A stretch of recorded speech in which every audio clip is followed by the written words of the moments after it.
Hello, everybody. Welcome to Inspired by Mystery podcast.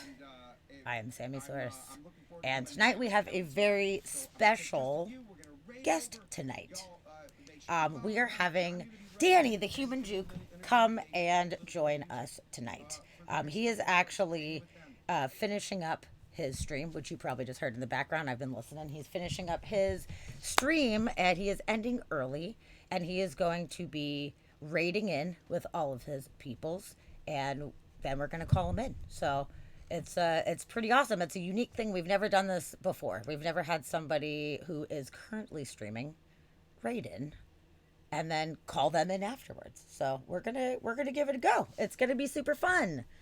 I'm so excited to have Danny on here, and I'm pretty sure that all of you guys that are presently in the chat right now already know who Human Juke is. So I believe that he needs no introduction to you guys. He is definitely one of the most talented people on all of Twitch. He is absolutely fantastic. So it's going to be cool. They're actually raiding in right now, so they should be in here very shortly. And he's going to take a quick little pee break. And then we're going to get to it. It's going to be so much fun. So I'm really looking forward to it. Danny is just such a stellar guy. He is such a cool dude. And I was so excited to get to meet him in real life. So this is going to be so much fun. So I'm glad that you guys are here for it. I saw, Lady, you were in Human Juke stream just earlier tonight. And, plain toast, no jam. Thank you very much for the resub. I really appreciate it. I'm so glad you're here and you're a part of this wackadoodle family that we've got. We have a really weird bunch of folks in here, so I'm so happy to have you guys all here. This is great. So I'm real. Oh, here it is. Yes, here is the Human Juke raid. Awesome. Welcome, everybody. I am so happy that you guys are here right now. This is awesome. Welcome, guys. Thank you for all of the follows. I'm sure a lot of you folks have seen me in the Human Jukes chat before. I double fisted a lot. I have my Inspired by Mystery podcast Twitch, and I also have Sammy Saurus. So for those of you that may not know me, I am Sammy Saurus, and I'm the host of this Inspired by Mystery podcast.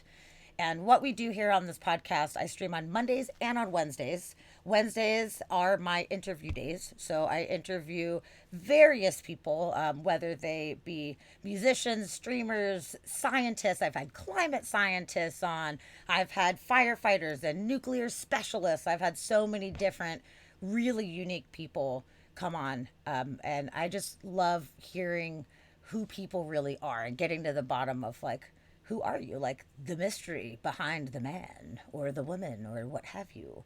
And then on Mondays, we do Weird News of the Week.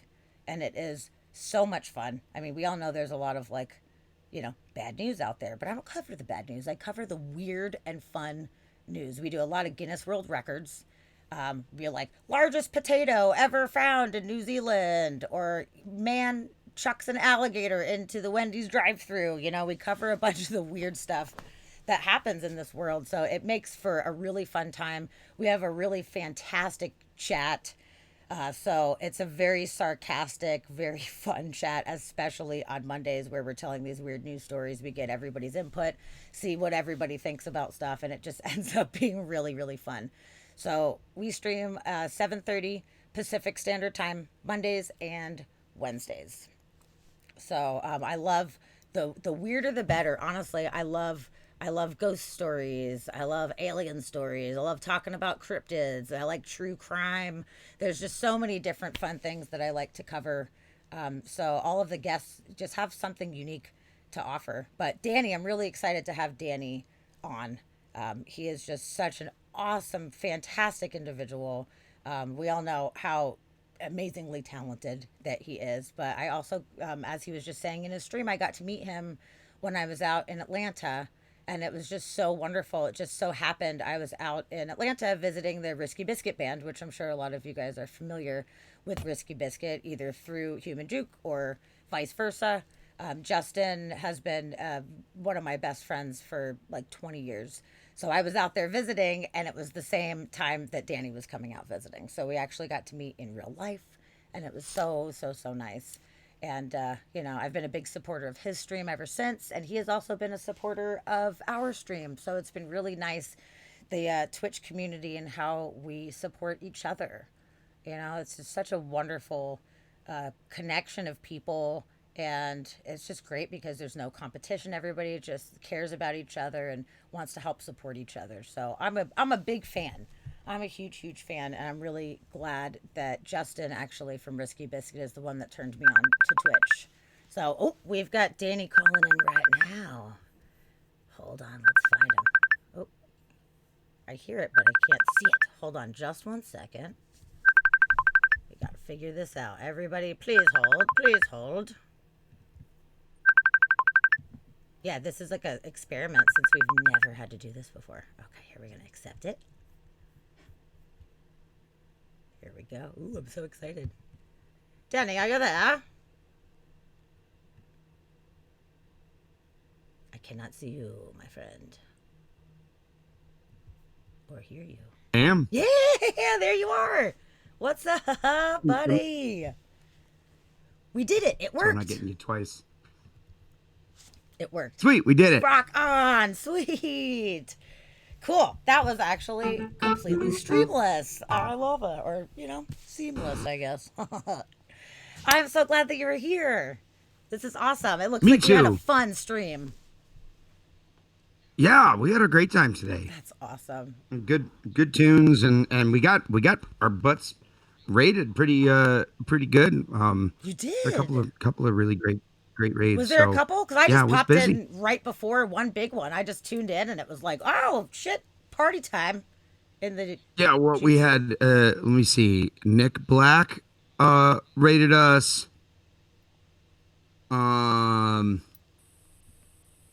Missy Alcazar, One Button Warriors, Nick Black, TSMM DJ Tom, and Barnum Michael. Yeah, that's a lot of raids. Like 5. Wow. I know. Awesome. And we weren't live, but for 3 hours. Dang. So yeah, it was definitely. That's so cool. That means you're doing something right. You're on people's radar and people are thinking of you. It's so cool.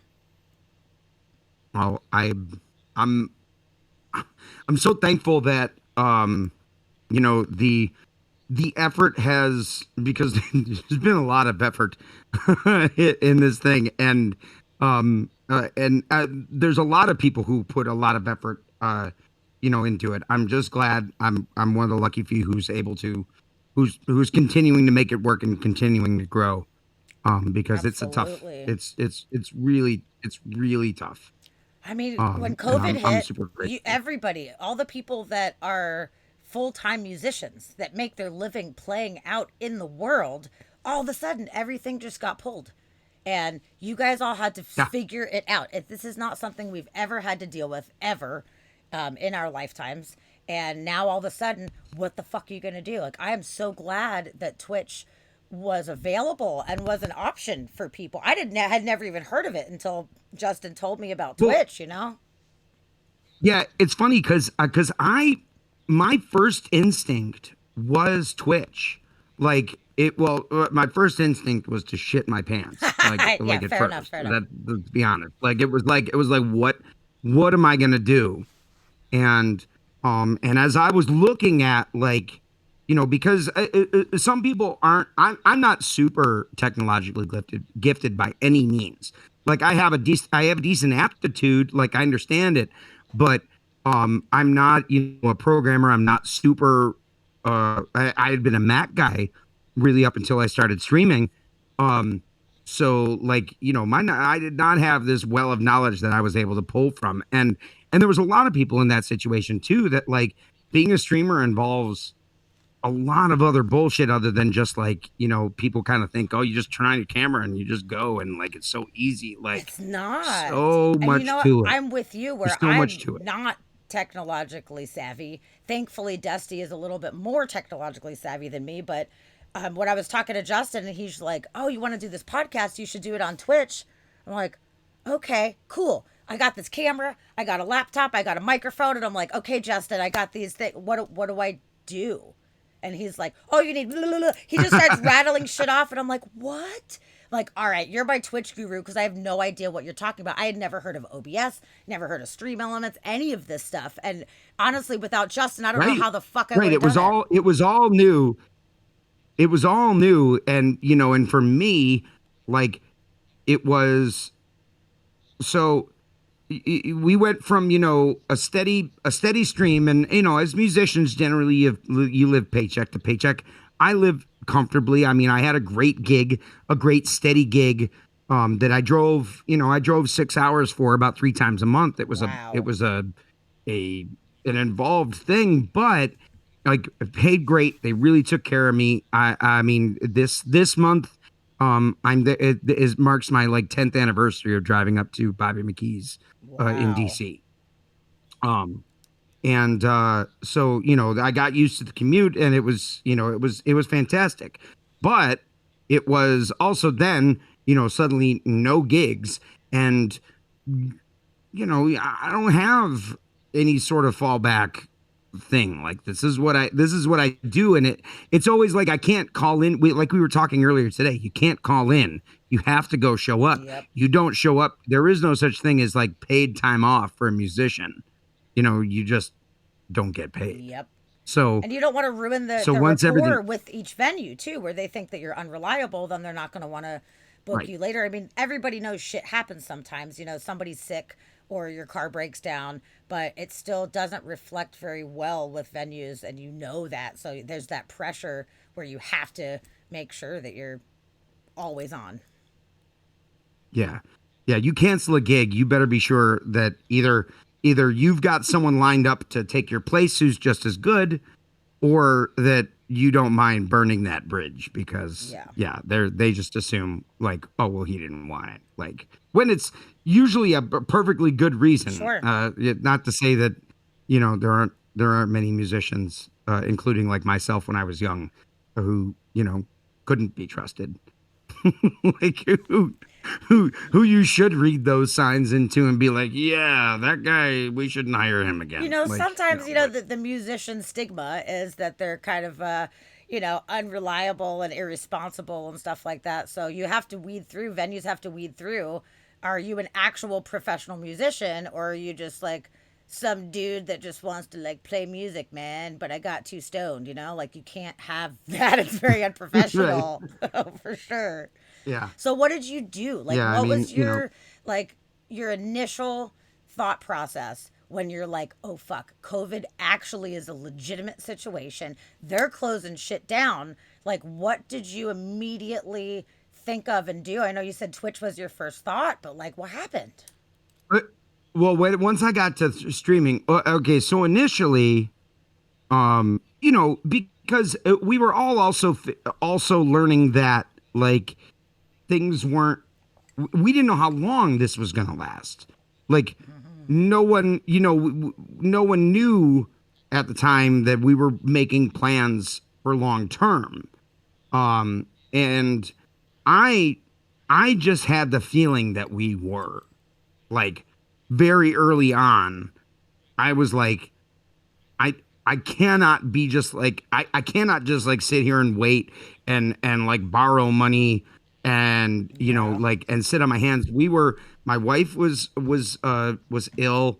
Um we were trying to move. We were in a rental.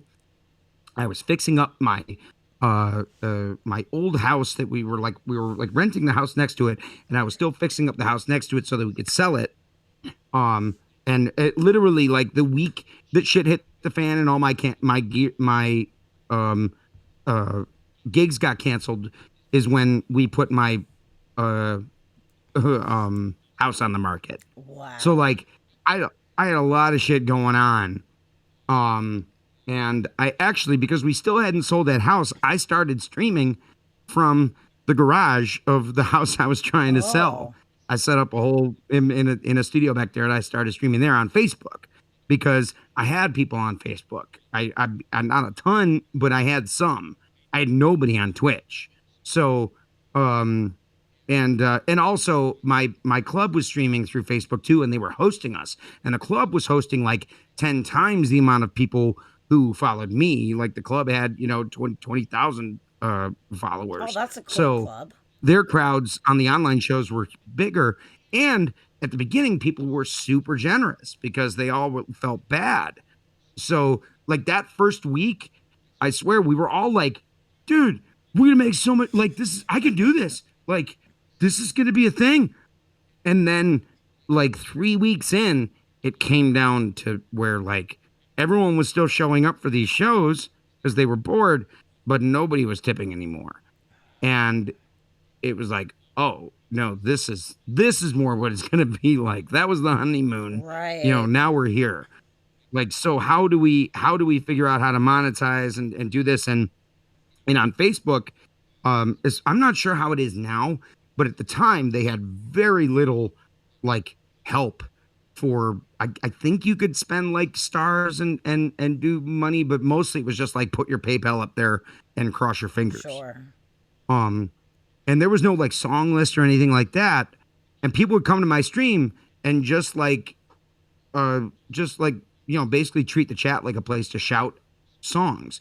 Like unlike Twitch where it's like there's a conversation going on and there's kind of there's emotes and there's inside jokes and everybody kind of talks to each other. Facebook was just this constant stream of like everybody just shouting out songs. And um Yeah, that sounds really um, I stressful. How can actually you manage that? it was it was well it's necessity is the mother of invention. And I figured out, okay, honey, so I enlisted the help of my wife and I stressed her the hell out. Like this could not last because if I mean, I can handle the tech stuff. She cannot handle it. Like it just drives her, batty. And I was like, yeah, I need you to do this. And she ran herself into the ground for the first couple months. I was like, okay, I Damn. have to figure out how to do this myself. Sure. And that was part of why I went to Twitch too, because I set her up at like a little producer station, and she would take the songs off of the chat, type them into, like, she would type the person's name on a spreadsheet and then type their first request in like the next cell. And then I had like a monitor set up where she like it actually mirrored her screen.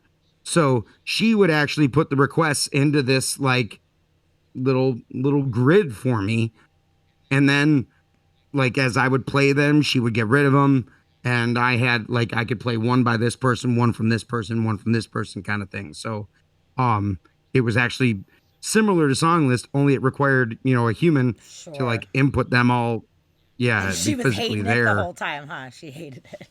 Yeah, That yeah. sucks. Yeah, and she's trying to chat and she's trying to do all the random little things and stuff. It was not fun or Damn. ideal. Yeah. Well, I'm glad she was willing to And help for a Facebook, while. But you're like, woman, if you want to eat, help yeah. me out. Shit. No, she was in. She was like, "What can I do? I want to help."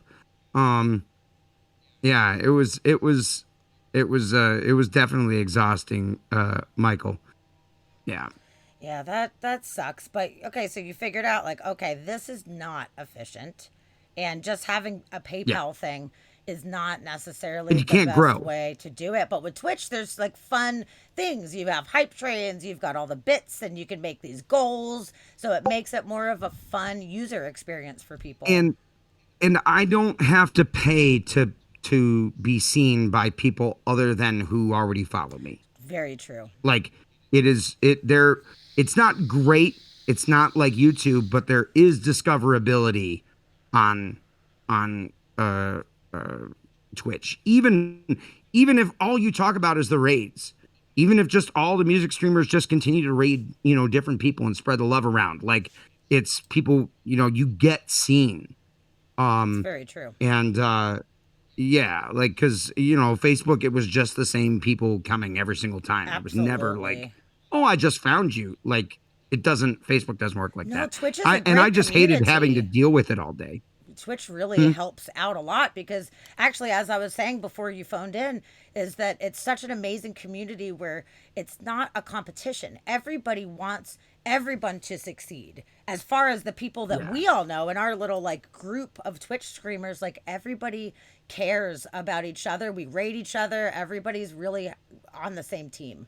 which is unique. And everybody's got different skills, and that's why I think like it's it's cool because everyone can truly do what they do well, and focus on that, like, um, and celebrate that, like you said, like, and not feel like it's this giant competition because this shit goes on all the time. You're not at a bar on a Friday and Saturday where you like I got these 4 hours to get all these people wasted and get out and entertain them. Like you literally have all day every day where there are people tuned in Absolutely. All from over the all over world. all over, It's so yeah, cool. yeah. It's a 24/7 kind of thing, and depending on when you stream is the You just gotta different find people you tap into. Yeah, and finding your people is still tough. Like, it's not a given. And like I'd love to make partners someday, but here, we're coming up on 2 years, and we're still chipping away at it. You'll make it. You will make it. Like I I'm, really think you will. I'm I've been hoping. noticing your Well, evolution. It's been great. I mean, quite honestly, I stopped worrying about the numbers. I stopped worrying about all that. Like, and it's like, that's why I shut down for a month. Cause I was like, if I'm going to do this, I have to set myself up to win, like, long term. And how am I going to do that? I'm going to make it easy for myself to be able to fix things, easy to add, easy to, be modular. I needed to go, do Ableton, and get good with that because that was a whole nother like jump. Oh shit, Danny, hold on And one so, second. I just want to say we're in a hype train right now, and that is awesome. woohoo! Yeah, hype Oh yeah, train. Thank you everybody for gifting those subs and subscribing. I appreciate it so much. This is awesome. This is so awesome. You know what? It's funny talking about building up Twitch. We've only had like 3 hype trains the entire time I've been streaming, because podcasts, it's different. People don't give bids yeah. as much, or they don't subscribe as people aren't gifting subs out as much. I should say. So it is awesome whenever we do actually get a hype train. It's so exciting, but trying to build that part up, like when do people throw the hype out, like when do people feel like, oh, I love that Yeah. weird news story, here's Well, some bits. right, and we've like there's been 2 main things that we've done, like with the hype trains. I'm working really hard on our hype trains. Access is Access Deny, another fantastic streamer, great guy. He is helping me with our new hype train kind of thing, which I'm excited about. Which again is like a modular thing that we're like, here's the base, and so that we're gonna set ourselves up with this core, and then make it cooler from there. Yeah. No, I'm glad that like you're And expanding on that. Like you have a great thing, but like expanding on that's even better. Actually, I have a question. Do you feel like in this moment, since we are in a hype train, do you want to rock out your traditional hype train, like Juke goes nuke thing, and let people type in the chat and play some things? Would you feel that? Sure, Give sure. it a go? That'd be No so problem. fun. That'd be so fun. So yeah, everybody in chat. I mean, most of you guys are here from his page. You know how it rolls. Let's do it. Sure, you guys give me some songs. I'll do my best. Let's do it. Yeah. Oh, we got one already. Oh, Thriller. Yes. Crap. Cool. This is gonna be great. Let's see how long we can get the hype train to go, because he'll do it as long as we're hype. This is so fun. How's this going? Cause this is Thriller 9, and no one's gonna save you from the beast with 40 eyes, girl. Thriller 9, the fighting for your life inside a killer. Thriller night. Christy gave me one. Got it. I got one in. Do I have any hot Mothman takes, buddy? Everybody in there. Everybody in the chat. I honestly Let's do it. have no opinion on Mothman. Take those old records off the shelf. I sit and listen to them by myself. Today's music ain't got the same soul. Like that old time rock and roll. Let me see. Oh, you can. Pass up a rope, get your foot on the moves, and your knees get trugging. Pack your bag, I don't need to ag. Can I swear on your podcast? Hell yeah, fucking swear it up. Swear the shit On your up. knees, you big booty bitch, start sucking. You ride me off like a horse on a saddle. Now you're up Shed's Creek with a turd for a paddle. And I can't cope, piss up a rope. Hell yeah.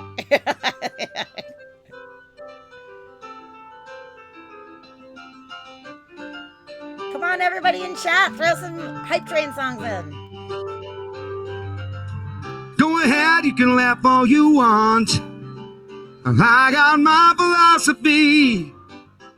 Keeps my feet on the ground. I trust it like the ground. She packed my bags last night. Pre-flight. You don't have to do the HT thing because it doesn't work here.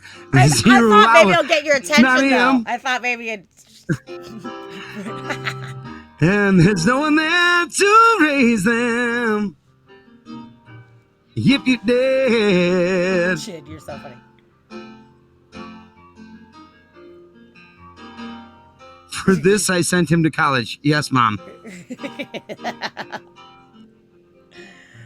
Oh, I think it's gonna be a long, long time till touchdown brings me round again to find not the man they think I am at home. Oh, no, no, no. I'm a rockin' man.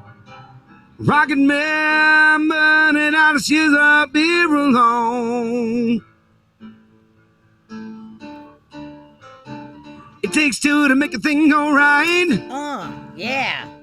It takes two to make it out of sight. I want to rock right now. I'm a bass and I came to get down. I'm not internationally known, but I'm known to rock a microphone because I get stupid. I mean outrageous. Stay away from me if you're contagious. To be an MC is what I choose. I'm a winner, no, not a loser. Ladies love me, girls adore me, like even the ones that never saw me. The way that I rhyme at a show, the reason why, girl, I don't know. Find a little help with my friends. Oh, you know I'm gonna try with a little help from my friends. Ooh.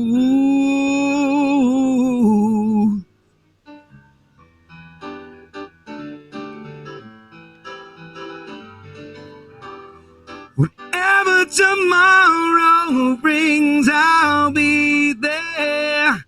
With open arms and open eyes, yeah. Thanks, y'all. Woohoo. Michael, Road Tripper, Boss Mike, Fierce Babe, you guys. You guys are awesome. I feel so hype right now. It's driven me before, and it seems to be the way. Then everyone else gets around.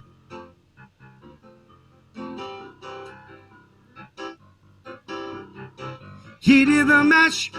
He did the monster mash. The monster mash. It was a graveyard smash. He did the mash. He caught on in a flash. He did the mash. He did the monster mash. Now play some of your favorite stuff. You just start busting out. We're on level 4 right now. We're killing it. Oh. I wish those days could come back once more. Why did those days ever have to go?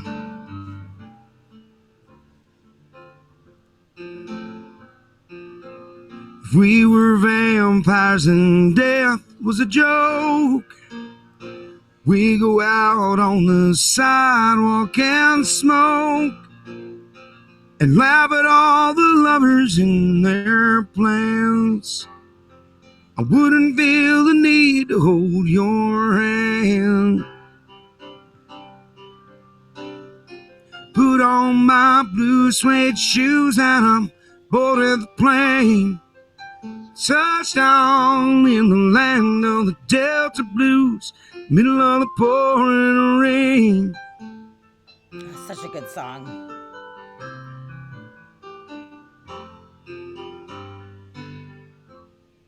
Yo, we need some songs. Give me some tunes. We still got, we got 3 minutes left I here. know we got so many people in here. Let's do it. I'm excited There's to such hear an some of your excellent hype favorite train shit, going on. though. Yeah. Some of your favorite songs that you love the most. I think it's pretty cool because you get to contribute what you love.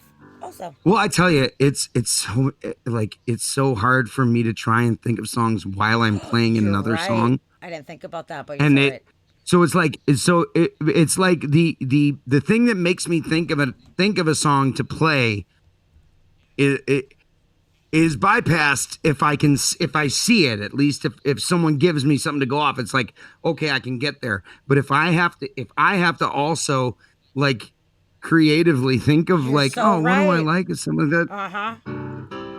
You're totally right. Listen to the window, watch the sunrise. Yet if you don't love me now, you will never love me again. I can still get you saying we'll never break the chains. That was a good one. Oh, damn it. How's this song go?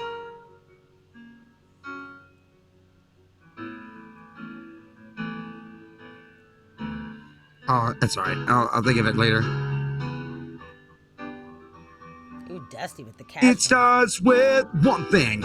I don't know why. It doesn't even matter how hard you try. Keep that in mind. I designed this rhyme to define the due time. All I know. Got so hard and got so far. But in the end, it doesn't even matter. Dude, some good ones coming in. Look at the way. It's always the same when we're together. And that's how you play. And something in running together, running just as fast as we can. Holding on to one another's hand. Trying to get away into the night. Then you put your arms around me and you tumble to the ground. And then I'll make love to you like you want me to. And I'll hold you tight, baby, all through the night. I'll make love to you like you want me to. And I will not let go till you tell me to. It's my jam. Oh, Daryl, thank you. Thanks, Daryl. And Scar subbing. You guys are awesome. Heck yeah. Ooh, baby. There we go. Yeah.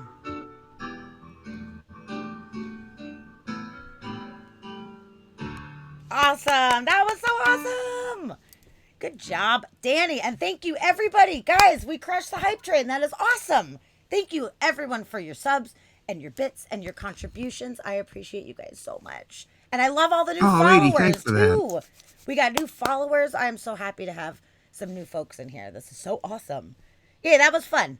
I love when you do that. It's just so interesting that you have such a deep, bottomless pit of knowledge of not only how to play the songs, what all the chords are, what the friggin' lyrics are. Like, you just know 8 million songs. That's very impressive. Yeah, I fumble through a lot of the lyrics. That's okay. I know what most of the lyrics are. You know more than most people, though. You know? It's cool. Yeah, the hard part is the keys. Is just knowing where to start. That's not gonna like be totally off from the original, because the way my ear works, if I can find the actual key that it's in, I can do a really good job of playing it. But if I can't find that, like just that original key, sure, my ear goes haywire. Something with the relativity of how it works in my brain. That like the farther I am from the original key, the harder it is for me to try and play the song. It makes sense because like, what you know in your head, you're hearing the original in your head. So if it shifted a little bit, I can see how that could just like brain overload. I don't have I have what they call relative pitch, where I could sing the note to you of a song that I'm very familiar with. I could be like, oh, it starts on this note. But I can't be like, oh, that's a G. Sure. I have to I have to like say it in ba-na-na-na. Like I know that's a C because that's the beginning in my head of um Great Balls of Fire. And I know it starts on G and ends on C. So like I can figure it out. And like if someone plays a note, I can like find a song that's also in my head to that note and then make that connection. But I can't just go like C or or F sharp, Sure, whatever. sure, Like sure. I have to like I have to like reference it. So, do you So have just like this steel trap where, like, if you hear a song a few times, you just kind of have that downloaded in you? Like, because everybody's brain works so differently. And I was a karaoke host for so long, and I got to see from so many years of different people singing songs how people's brains work and how people yeah. retain information. And it was honestly a really amazing social experiment seeing so many different kinds of people. And if people remember all the changes and remember how long that this break is, for me, I have it playing in my head as if I hit play on the CD player or whatever. CD player, showing Right. my age right now, but everybody works differently. So I'm wondering, do you just like Okay, download you it? didn't say like, record I, player, I know, so I know. yeah. But they're outdated now. It's true. On the tape deck. I push play on It's the tape very deck. true. No, it's way better to have like records because you can actually buy record players. Like CD players. I have 2 record players in my house. I don't have a single CD player. Shit. You can play I them think I have a portable one in a in box. a DVD. DVD players play CDs, which I think is kind of awesome Okay, as that's as true. an option, but it's That's not like a totally true. CD. It's not a boombox. You ain't got a boombox collection. I don't think I have a DVD player. Where do I I have a DVD player, but it's not even hooked up. Wow. Like no TV in my house can I watch a DVD on right now. Times are changing, man. But yeah, so what? I can't even in any of my computers because there's no optical drives anymore. It's so weird. I know. It's a weird world. We've seen so much change in the past bunch of years. Yeah, My these goodness. kids and their digital newfangled. But yeah, so how does your memory work? Like I feel like I have a kind of like a autographic memory. I don't even know if that's like an actual term or not, but I feel like a lot of times like there's songs that I haven't heard like for a million years. And I hear it and it comes back and I can pull those lyrics back and I just it's downloaded for some reason my brain snatches onto stuff like that. Dusty makes fun of me. He's like, every fucking song. I'm like, I don't know. I just, I can't help it. Once they're in there. So, what is your Yeah, way of learning? I mean, it's certainly like at this point in my life, I'm I'm pretty well served by just listening to something a lot and then being able to play it like after. Like I don't have to like and I hear in numbers um like uh because it is all relative. For me the best way for me to learn a song is to know like okay, so if you got if you've got a song and it's in the key of A and A chord is the 1 chord. So then like the notes are A through G. So if it starts on A with the 1 chord, the 4 chord is D, the 5 chord is E. But I don't hear A, D, and E. I hear 1, 4, and 5. I hear the notes in relation to the other. Okay. So like when I'm actively like and that's another thing is like I really have to be at least I find these days I have to be actively like listening. I can't just like have it on kind of in the background and just be like, oh yeah, now I know all that. No, Okay. I have to like I have to lend attention to it. That makes sense. But that being said, if I am, I'm kind of going through and it's easy for me to go like, okay, that's the 2, that's the 5, it's a major 3, like, oh, and this walks down chromatic, like, but I'm thinking of it all in numbers. What about lyrics? So Do if you I'm feel like actively doing lyrics it, I really mean, stick with you easily? no, No. no. Okay. Interesting. Lyrics are definitely a lot harder to commit to memory. And the more songs I've learned, the more I've had to rely on lyrics and reading lyrics. Because, like, I can it takes a lot more effort to truly memorize a song, lyric wise. It does, and then But remembering which verse is which, you've got multiple different verses going on, and just to be able to pull all that out on a dime like that, it's tricky. It's not as easy as people would think it's always the it second is. verse. Oh, really? That's what gets you? Like everyone remembers the second verse in the chorus or the first verse in the chorus, but it's always the second verse that's like, yeah, that's foggy. I don't remember. And then the bridge, totally, a lot of times if the song has a bridge, that shit just goes rogue.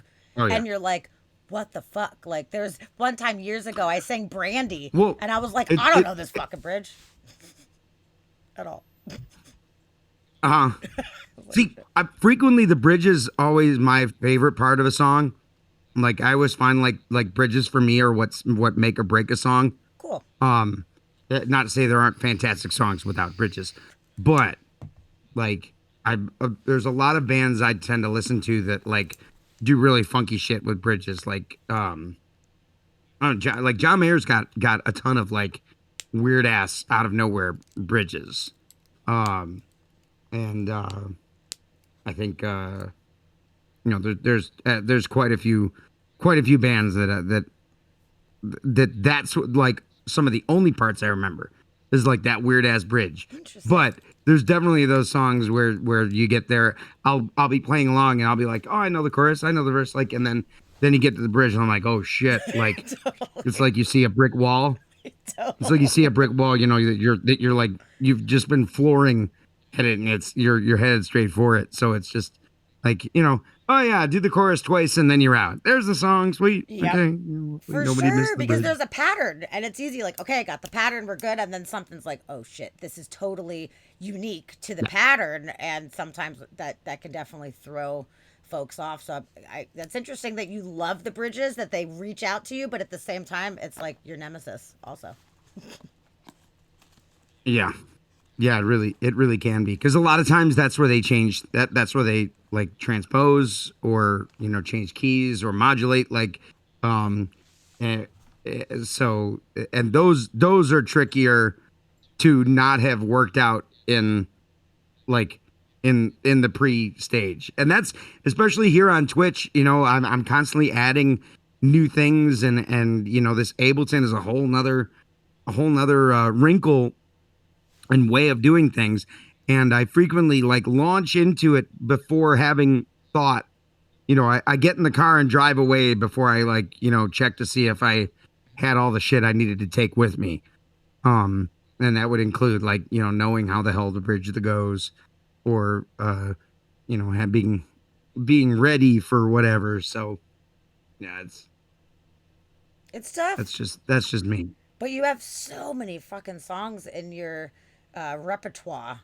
It's just so impressive. So when you play out live, Too do you many. do different sets all the time? Are you always doing different stuff, or do you have like a similar set? Like, what do you do?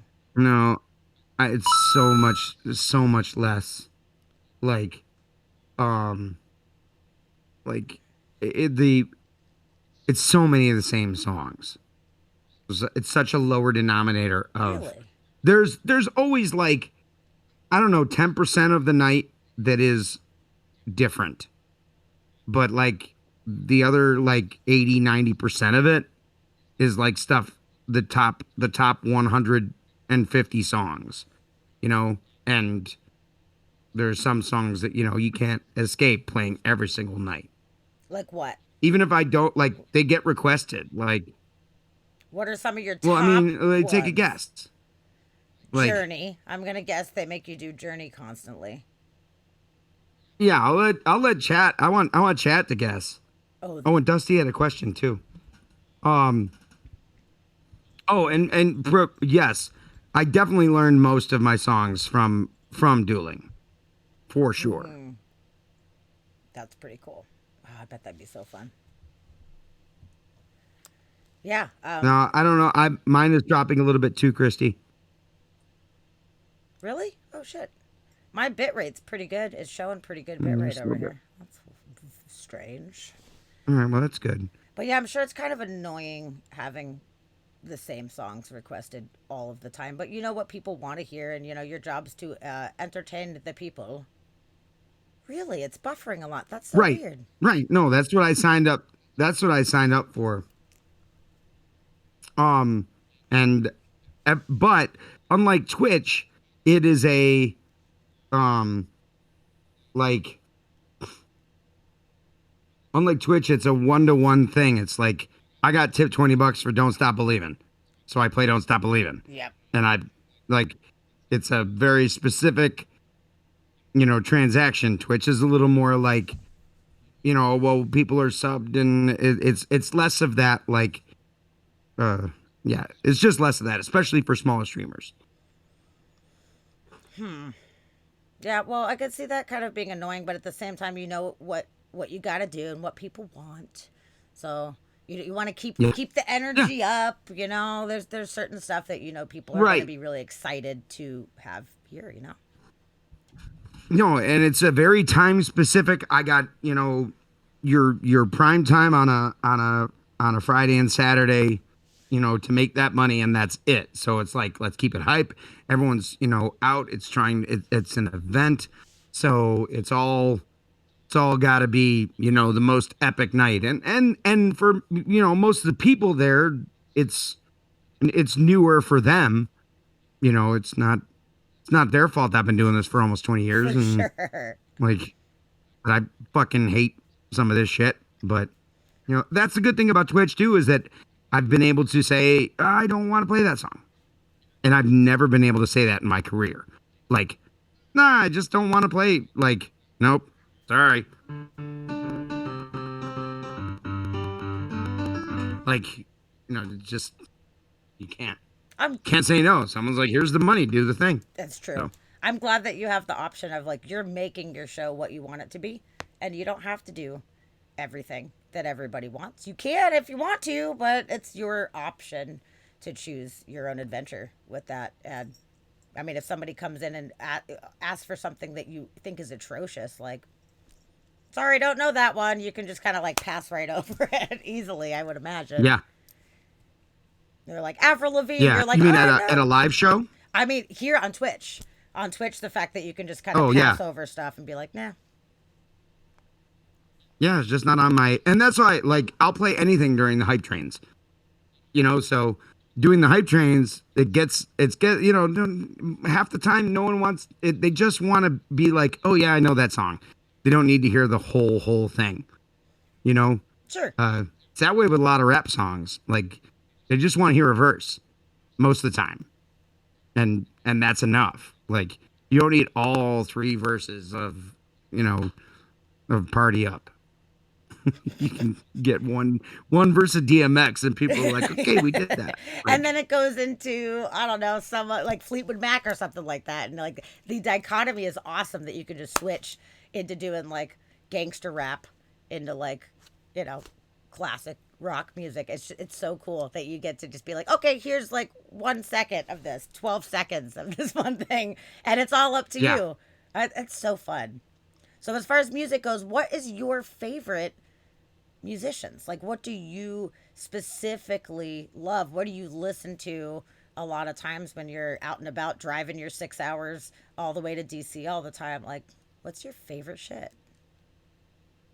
Do you know I never listen to music on my way to DC unless I'm learning? Shut the fuck up. Why? Mm, no. Silence? Look, because I play music all week, and I'm about to like do if I'm at DC, I'm about to do 3 shows in 48 hours. Um, like, I'm about to just play, and it's about to be loud, and it like music all night, and I I listen to books, and it like because unfortunately, Audiobooks. as a working musician who plays covers, like you want to hear music on your off time less. Any I think most professional musicians will say the same thing, that there is less time of the day where you just want to listen to music. That makes Like, sense. But at least you have audiobooks. Like at first I was envisioning you just in silence for 6 hours, but that makes more sense. Doing audiobooks, learning stuff, or I'm sure yeah, audiobooks and podcasts. podcasts. Um Yeah. Yeah, I dig it. I read a lot of Stephen King. Um, yeah, a lot of fantasy, but yeah, you're right, Maddie. I showed Road Tripper. She couldn't believe um my stats for um Audible. Let me see. In my profile, listening time. Okay, now I fall admittedly, okay. This is crazy. I fall asleep with this a lot.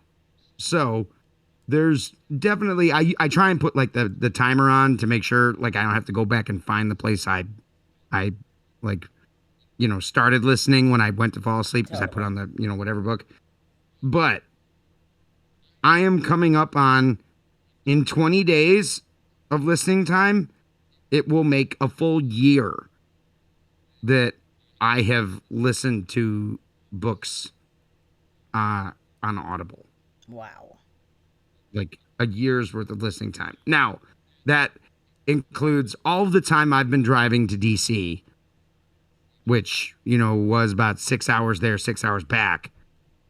And then a lot of like laundry and cleaning times around the house.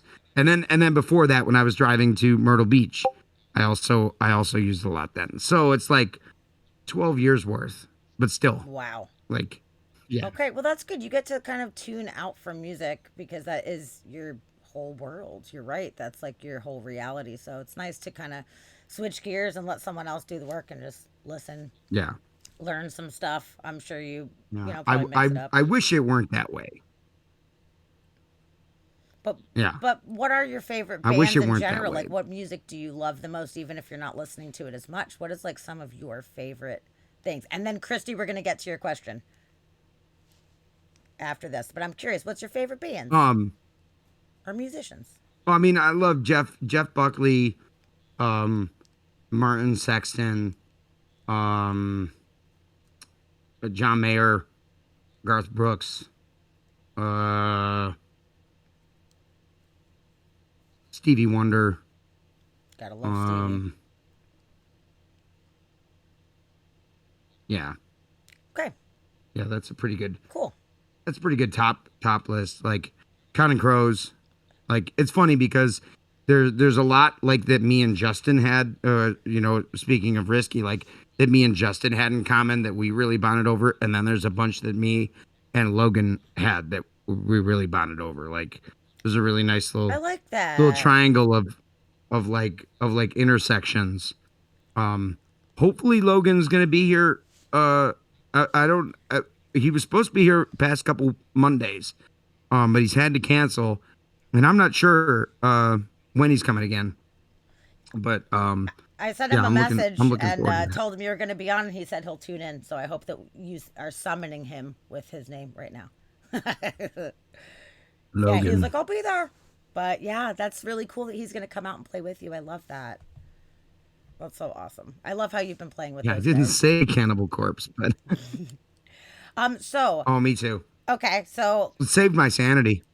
this question, which we're going to switch gears for a second because this was mentioned earlier in your chat that we should bring this up, and I'm curious. So we're just gonna sideline it for a second. What happened on your trip to Cancun? I have no backstory on this. We're told to ask you what really happened on Who your was trip. who was Your mom, I think. what happened? What me and my brother got way drunk on mezcal and couldn't like smell it for years. That Like super I drunk. don't know. Barmat, you're gonna have to. Obviously, you're gonna have to. You're gonna have to help me out here. So just Road tripper, I know nothing. mezcal. Just bad news with the mezcal. Uh-oh. Oh Yeah, no. we were drinking some, whatever free mezcal at the bar at the all inclusive place was, and then I don't remember much after that. Did you cause any shenanigans?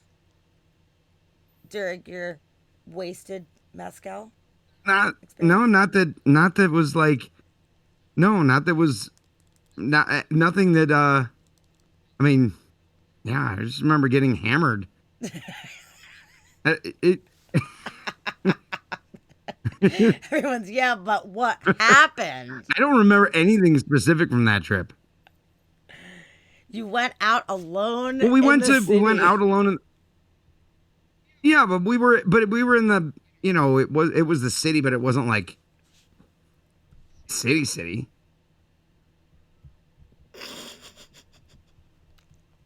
You carried me back to the room. See, well, I seem to remember like you had the harder time, but because at this point, this was pre, Maddie works in a bar, uh, but yeah, maybe he carried me. I don't know. Probably. He's Where probably in right. Mexico were you? Cancun. Oh, that's right. Yeah, I it's think we Cancun. stayed at That's right. I think we were staying at the Ryu, like a pretty inexpensive but all inclusive. Okay. Absolutely not, he says. When was this trip? Was it a long time ago or more recently? Yeah, I mean, we were what, just shy of like legal drinking age, probably. We were Oh. maybe early on in college or something like that. Oh yeah, so you I were hitting think. that free mezcal hard for sure. Yeah, Oh no. yeah, and Oh it didn't man. take much. That's so funny. Goodness gracious. Didn't. Uh, Yeah, we were at the resort, and I do remember being at that bar, like down in the lobby. I remember going to like we went. Was that the same night we went to the Coco Bongo? Because that place was crazy. I think that was a different night. that sounds like fun. That sounds like a good Yeah, time. exactly. Oh man, the Coco Bongo was crazy. That place, that place was like had a show going on all around you at all times. There was like a stage. There was like a show in the middle, and then they're like climbing the rafters and they're swinging out trapezes, and then there's like a shadow dance up on this stage, and then the bartenders are doing flair, and then like and you're wasted, and you're just standing in the middle of this thing, just like That sounds awesome. you watching all this shit go down. Oh, that sounds like a fun I remember trip. that. Oh, that That was the sounds night good. after. Yeah, Oh man. Okay, so Mexico. So you've been to Mexico. yeah. Good thing we got my brother to fact check us here. Yeah, totally. Where else have you traveled? Have you traveled more internationally? Um, I haven't done a ton of traveling. Um, Out of high school, I took a pretty good trip and went to. I did get to go to Machu Picchu Ooh, and awesome. um and Grand Cayman. Um, and did a bunch of scuba diving there. Got certified. Um, and that's something I have not done nearly as much as I had hoped to when I got certified. I've Um, always wanted to scuba dive, but but I feel like it'd be really scary and I'd be a little bit claustrophobic, but I really want to do it anyway. Like, is it spooky? I, I didn't find it spooky at all. Okay. I mean, you know, to not going to phrase I took to it like a fish to water. Like I literally was super comfortable from the get go. Um, and I think that's a big thing that if you can just chill out and relax and realize that like if you it's like a lot of things in life where if you act like you're supposed to be there, then everyone will treat you like you are, and the fish are no different. Okay. Like if you just be cool, you don't freak out, you don't go touching everything, Totally. just swim along, like you do your thing. Let me be a fish over here, and you can look, and no problem. Like it's kind of like that. That sounds so fun. I Um, really want to go scuba dive in ancient ruins, like some of the old sunken cities That's one of the goals that I want to do eventually in the Mediterranean. Some of those like old sunken cities. I want to do that. It's worth me pushing past my Oh yeah. like fear of doing it to be able to swim around some of that stuff. I think it would be amazing. It'd be so cool. Yeah, I mean, getting certified is it's a little bit of a time commitment, but it's really not too bad. And they get you in a um you can usually take like resort courses that will allow you to dive with an instructor. Um, but they're very quick and like really all you gotta do is just not hold your breath. Just keep breathing, and like you're okay. It's only when you hold your breath and start ascending that you can really hurt yourself. Okay. Because it's like the same.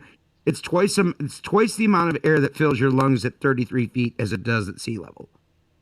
Interesting. And then, yeah. So like if you were to go to 33 feet and fill up your lungs and then ascend, like the air pressure would literally like at the top it would just burst your lungs. Like so that's why I say you can never hold your breath. Right. And there's also very specific, if you're diving this deep and you stay down here for this long, then you have to ascend to this depth and wait there for like 5 minutes and then continue your ascent so that you don't get the bends Yeah. So did you do deep dives? bubble Did you in your go blood. pretty deep? Because I know sometimes people do more like coral reefs where you're not really that deep, but like what did you do? Did you go? Yeah.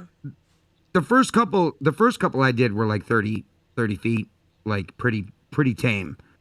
And those are pretty simple, like down and up. Like you're not really gonna hurt yourself. I mean, you could, but it's but yeah. But then I did some that were more like 60, 70, Ooh. which is also because it takes more air to fill your lungs.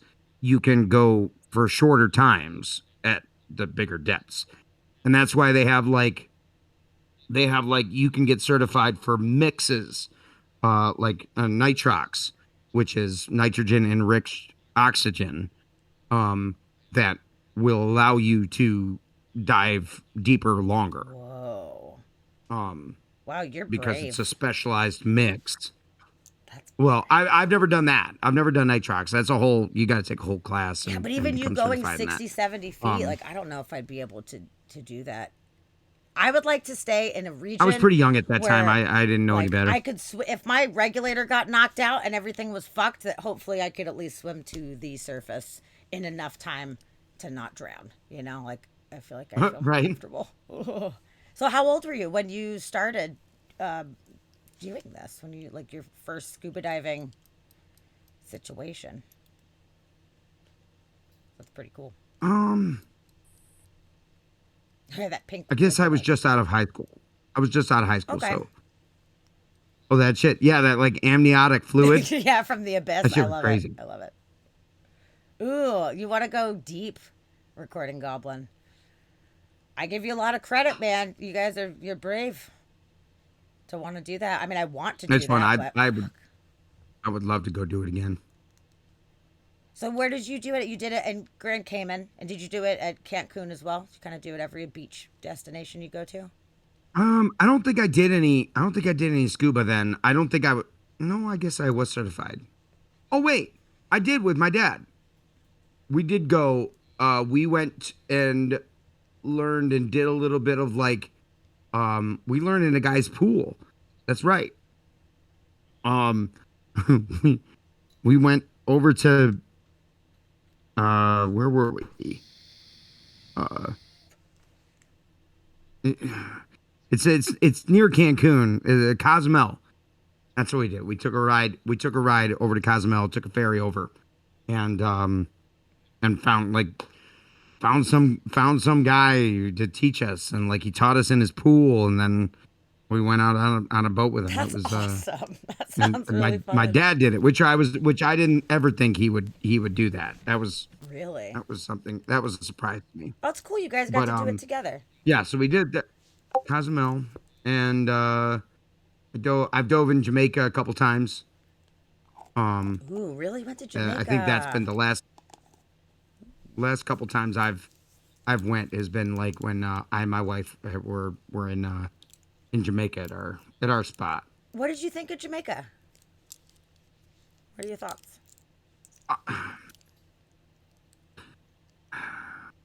I Honestly. mean, the resort is gorgeous. It's it's an amazing resort. It's a very poor country, and like you drive through like some really just rough living Yeah. to get to this like paradise. That's what I've So heard. it always is like kind of a sobering like, here we are, plundering this. Yeah, go back. I mean, I love it there, but it is because the place we stay is in the Grill, which is like on the opposite end of Jamaica from Montego Bay, where you land. All the tourists come into Montego Bay and the cruise ships and everything too. Yeah, I've really heard that about Jamaica that like if you stay at the resorts, it's great. But if you don't stay in the resorts and you want to go like hit the town and get the local experience, that it's like it's pretty sketchy and kind of eye opening, I guess would be a term Yeah, to use. it's just not recommended. It's not like you will get taken advantage of. Um, it, and uh, like there's definitely some fun to be had off the reservation. Uh, but um, but yeah, Yeah, that sounds rough. I mean, personally myself, I'm not a resort person. I like being in a place where I can explore the local stuff, but I've also have not spent time in third world countries except for Costa Rica. I was in Costa Rica, which there's some areas that are definitely, a lot more challenged as far as that goes. So that was like my first experience of like, whoa, okay, this is very different, but I felt safe the entire time. But yeah, it is that hmm weird thing of like, yeah, everybody with money gets to stay in these fancy places, but then everybody else is, having a hard time. But at least it is providing jobs for the people that work out there, so it does help some people at the very yeah. I mean, least. they're very much like they only employ they don't bring people from off the island to work. That's good. Like they only employ Jamaicans. That's really good. So yeah, it is important that it's like that. Like because it's it's that way with all the entertainment. Like it's only Jamaican entertainers, in Jamaica. Like I looked into like trying to come and play, and they were like, "Yeah, we don't do that. Like you could come do if someone like paid you to be a private entertainer at their party, like that's different. But like if you're gonna come and work at a resort, like you can't unless you're a Gotcha. Jamaican citizen. I understand that. That's pretty cool that they're making sure Yeah, to no, support I think it's the great. locals. So it sounds I think like it's almost great. everywhere that you've traveled, that you mentioned at least, have been tropical environments. So is that Well, just like that's that's the I guess. thing, huh? Tropical guy? Well, no, at least as far as our as far as like speaking of um scuba diving, but I it's not like I've been that many other places. Like my mom said, we've been at Brazil. I mean, that's pretty. That's We spent a awesome. month in Brazil, Really, a month? like when I Wow. was like 15. Yeah, Wow, that's yeah. amazing. What a cool experience that must have been. What did you do out there in a month? Everything. Learned all the line dances. Drank. I'm actually. It's funny because I'm drinking now. Matt, look at this. Um, this is Guaraná. It's like a soda. Um, and I can somewhere in between cherry and ginger. Hmm. As far as flavor goes. Um, no, I love it, but you can never find it. But I found it at Wegmans. I don't know if anyone knows what Wegmans is, or if you know what Wegmans is. Uh-uh. But it's definitely a Northeast kind of thing, uh, especially like Western New York, Pennsylvania. That's Um, awesome. You found it. You're like, yeah, this I shit's got awesome. Oh yeah. no, and it is. Well, and I was actually there. I stopped at Wegmans with my mom. She came with me up to D.C. this past weekend because we had a whole bunch of people from chat who were also up there. Really? So she came up to hang How and meet. Yeah, fun. Oh, I bet that was yeah, it was awesome. fun. And we do.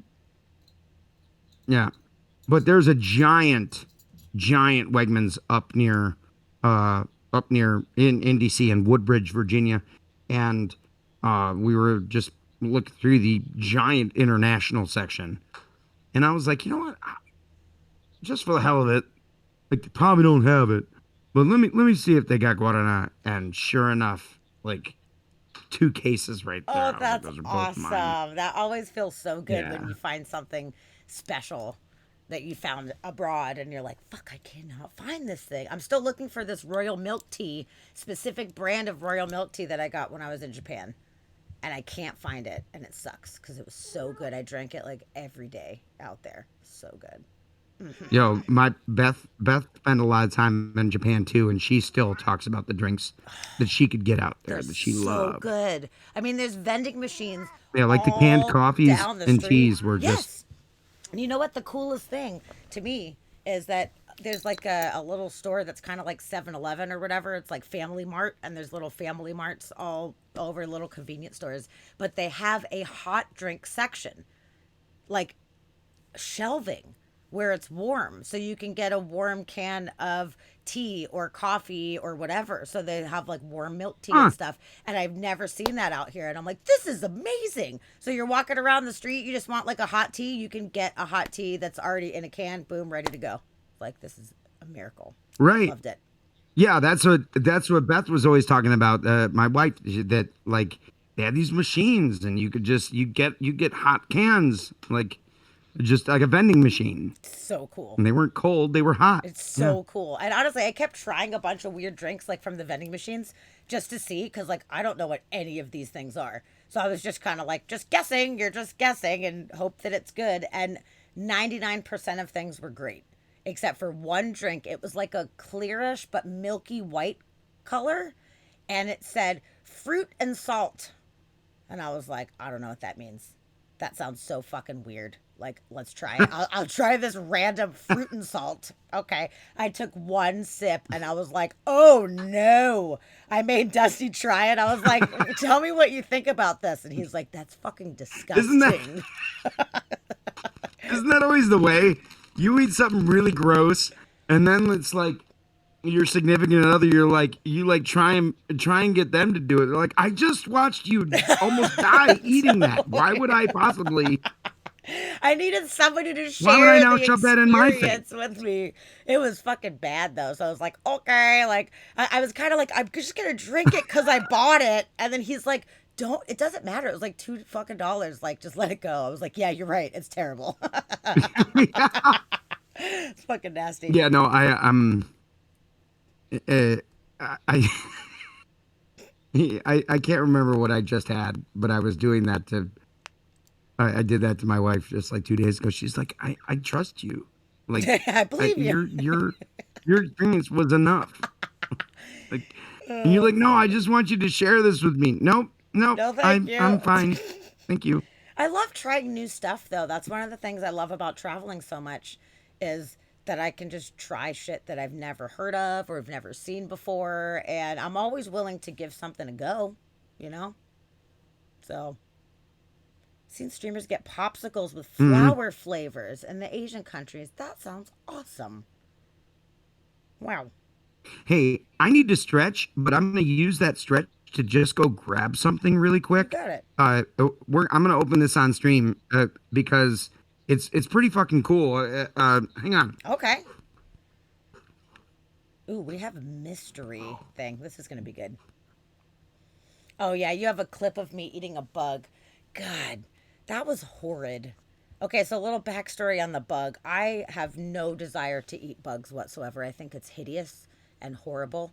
Although I do understand as far as like, providing food for people, it's a good resource and all of that, but unless I need to eat a bug, I don't want to eat a bug. Dusty on the other hand, he's got this interesting desire to eat fucking bugs. And my friend was visiting, she wants to eat bugs, so the two of them were eating bugs, and they made it a thing where they're like, okay, well, what if we give you a bunch of bits? Will you eat these bugs? And I was like, nah. I'm like, okay, like 5,000 bits and I'll eat this fucking bug. And Chid came through and dropped 5,000 fucking bits. And I had to eat the bug on stream because I committed to it. And it was horrible. So, yeah, I would rather not eat bugs. But I guess if you got enough I money. had somebody. I had some viewers in a couple like I don't know, about a year ago, from Cincinnati, Virant and Stace the Stylist, and they sent me that because I'd always had the Bean Boozleds as a thing, Oh, yeah. but they sent me uh like they sent me like some fried crickets and fried mealworms, Ugh. uh and then these chips that were made from crickets. These like tortilla chips. It was like corn and crickets. Um, and Oh, you know what? I got some of those actually for the chips Dusty. were not bad. I got those for him. I'm like, Um, here you go. Here's some bug chips, dude. yeah, they were Grab like your own. Blech. That's gross. yeah, like the ones I had were barbecue and they were pretty. They were actually pretty good. I don't. It was a big bag and I almost finished the bag. If it's all mashed up with other Um, flavors, I but can see that being a little better. But they had me eat, it was like a little dried fucking worm. It was a little mealworm.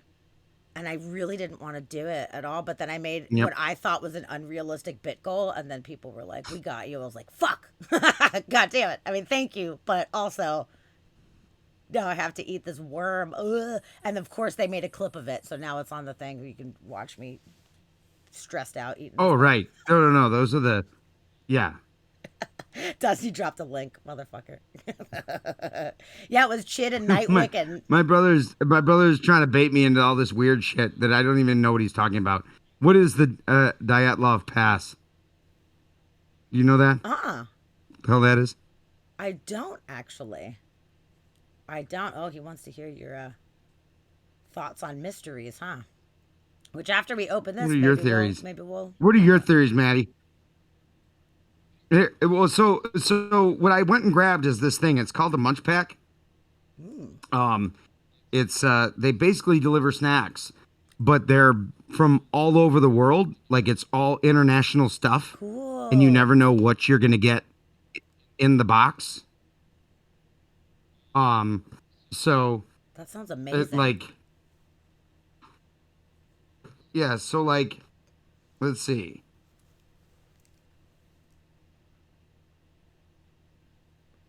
See what we got. Is this the original Munch Pack? Let's see.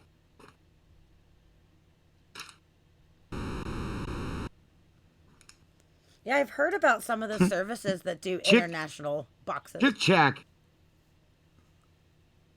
What is it? falafel Falafel? falafel flavored. What? This is from That's awesome. yeah, where is this from? Wait a second.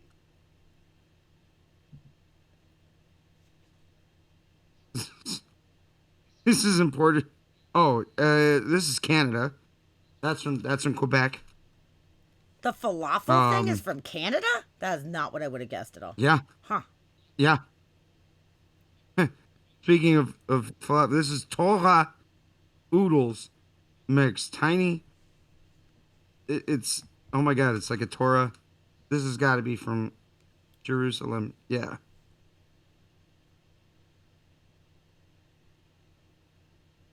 Okay, this is Belgium. I guess I don't know. Like Oh, that's a fun shaped just package, totally. too. That's awesome.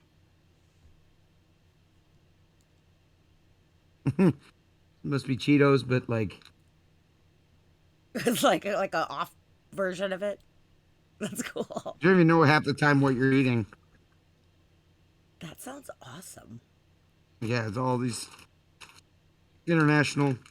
There's actually nothing too like interesting. A lot of times there's like something's like, what the fuck?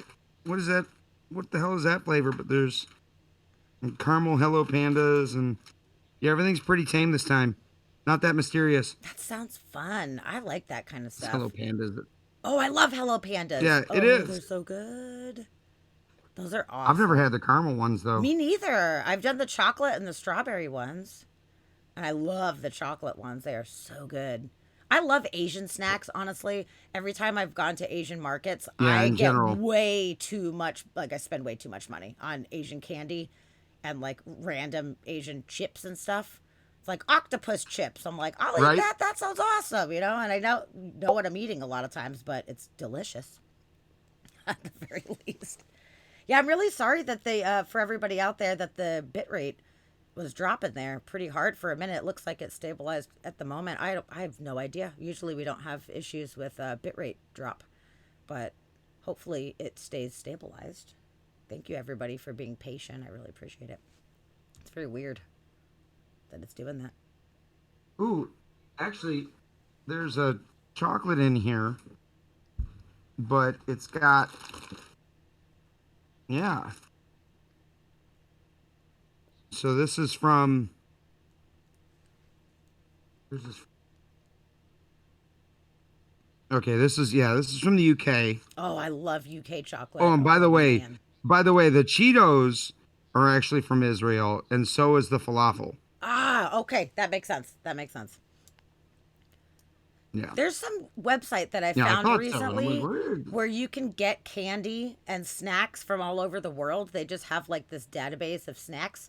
And what got me to that site was they have freaking cream savers. Do you remember cream savers from like the 90s? Those little like, Yeah, oh my God, yeah. they've been gone, but they have them on the site. And I'm like, I'm going to buy these fucking cream savers. And then I found all these chocolates and candies from all over the world. And it ended up being extremely expensive. But like, I regret nothing because I love Yeah. snacks. I wanted to try it. And I got one, it was Kit Kats, but it was a Turkish coffee Kit Kat. And I was like, well, that sounds kind of cool. Arabic coffee. I don't know, man. It was super intense. I think that they actually threw grounds into the chocolate. So it was like gritty and kind of bitter. And I was like, Right? I don't think I like this that much. Like, I don't know. I'm glad I tried it. I'm glad I got to try something different, but like, it was kind of weird. But I like trying it, man. Yeah, it's really This fun. is apparently so. This is Marvelous Creations. Let me hold it up, see if it'll. Oh, oh yeah, I've totally had that. I got that in London. It's that Cadbury chocolate, and it's got the little popping candy in it, right? Yeah, it's got Hell yeah. like what do you call them? Pop rocks. Yeah. Yes. Dude, I love the actual Cadbury chocolate that they have in the UK. Because out here, I mean, some of you guys might know, but they don't distribute the same Cadbury to the States because of the milk content. So, Mm-mm. because shipping it, if it gets hot or whatever, it has a lower melting point. So it'll just melt. Here, ASMR. Yep. Yeah. Mm. But yeah, so man, in the UK, the Cadbury is just on point, man. It's so freaking good. Yeah, let us hear the popping. Dusty wants to hear the popping.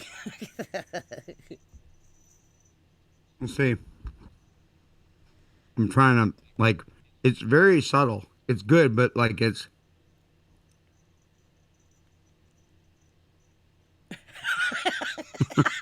This is so fun.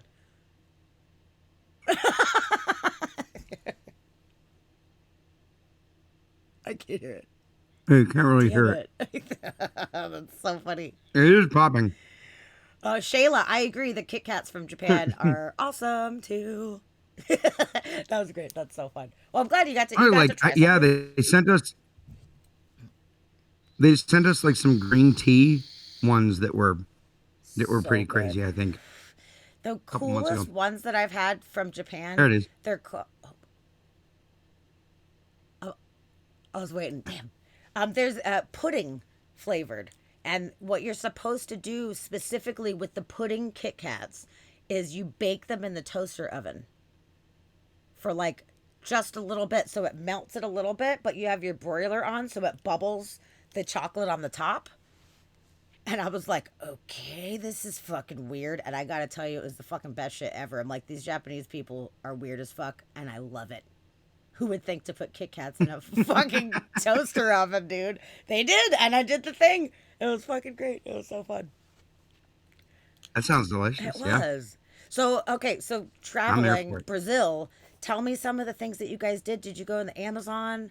Did you eat a guinea pig? Like, what'd you No, do? we we stayed pretty we stayed pretty close to the reservation.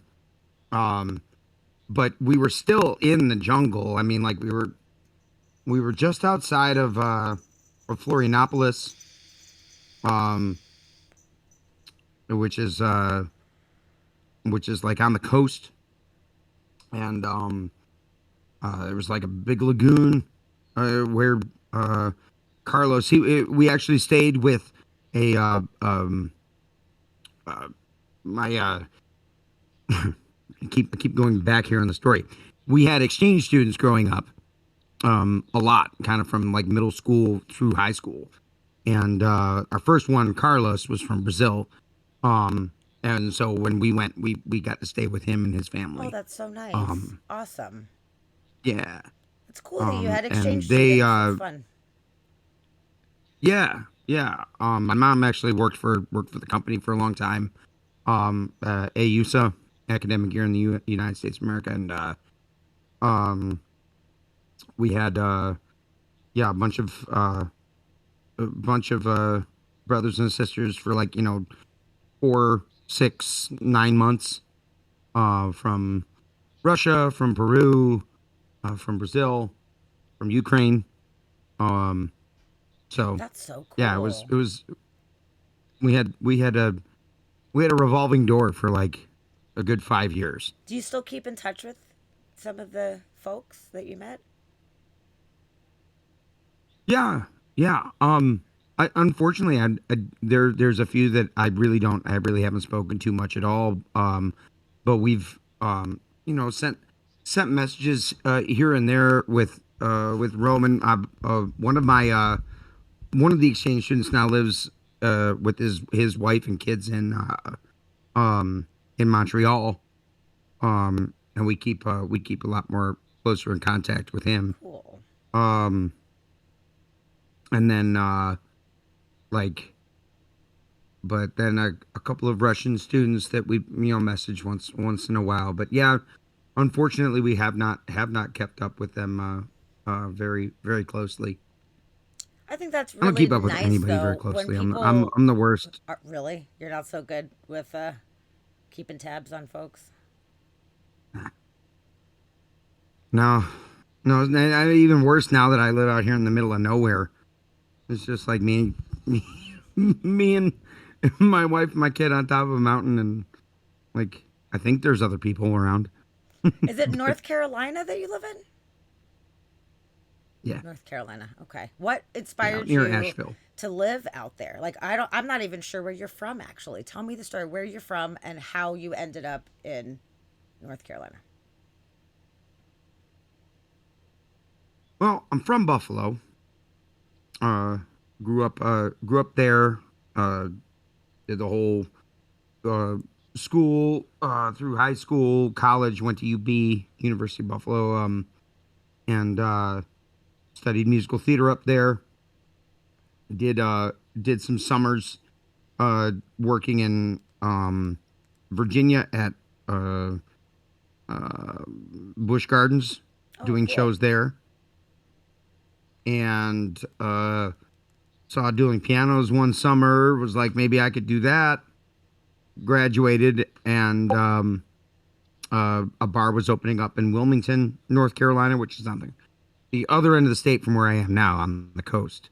Um, and I had no plans, so it was like, yeah, sure, I'll do dueling pianos for a couple years, make some money. I'll go to New York and act and do musicals, and that was what I was gonna do.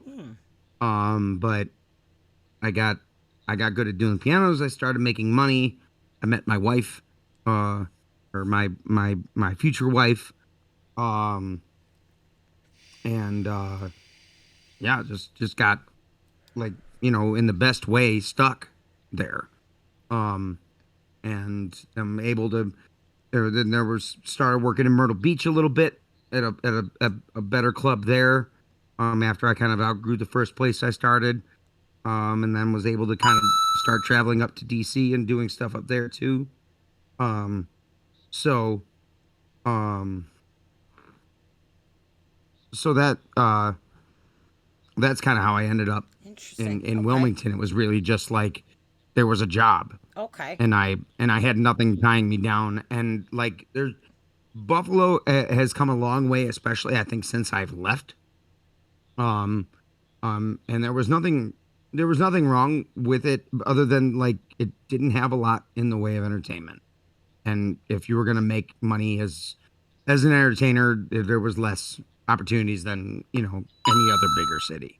So your goal Um, of, initially though was to move to New York City and to go be an yeah, entertainer. What a change living on top of a mountain in the boonies compared to living in New York City. That's like quite the opposite end of the spectrum.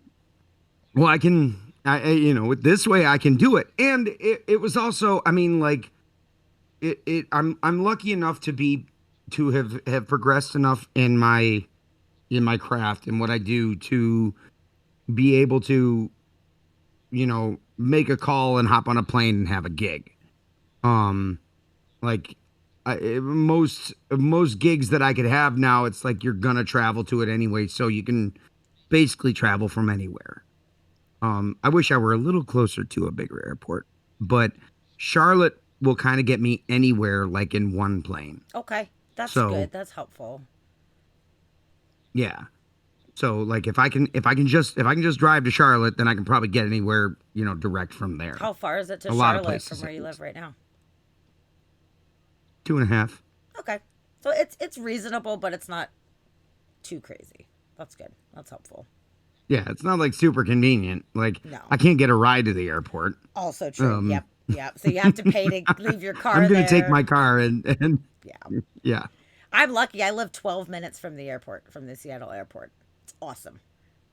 So like nice. when I people I when I people do miss fly in, being it's being near an easy. I'm like, airport. just let me know when your plane lands, and once you get off the plane, and by the time I drive there, you'll be outside. It's perfect. Like I'm very thankful for that because Yeah, even in Atlanta, like the airport, that was a whole journey.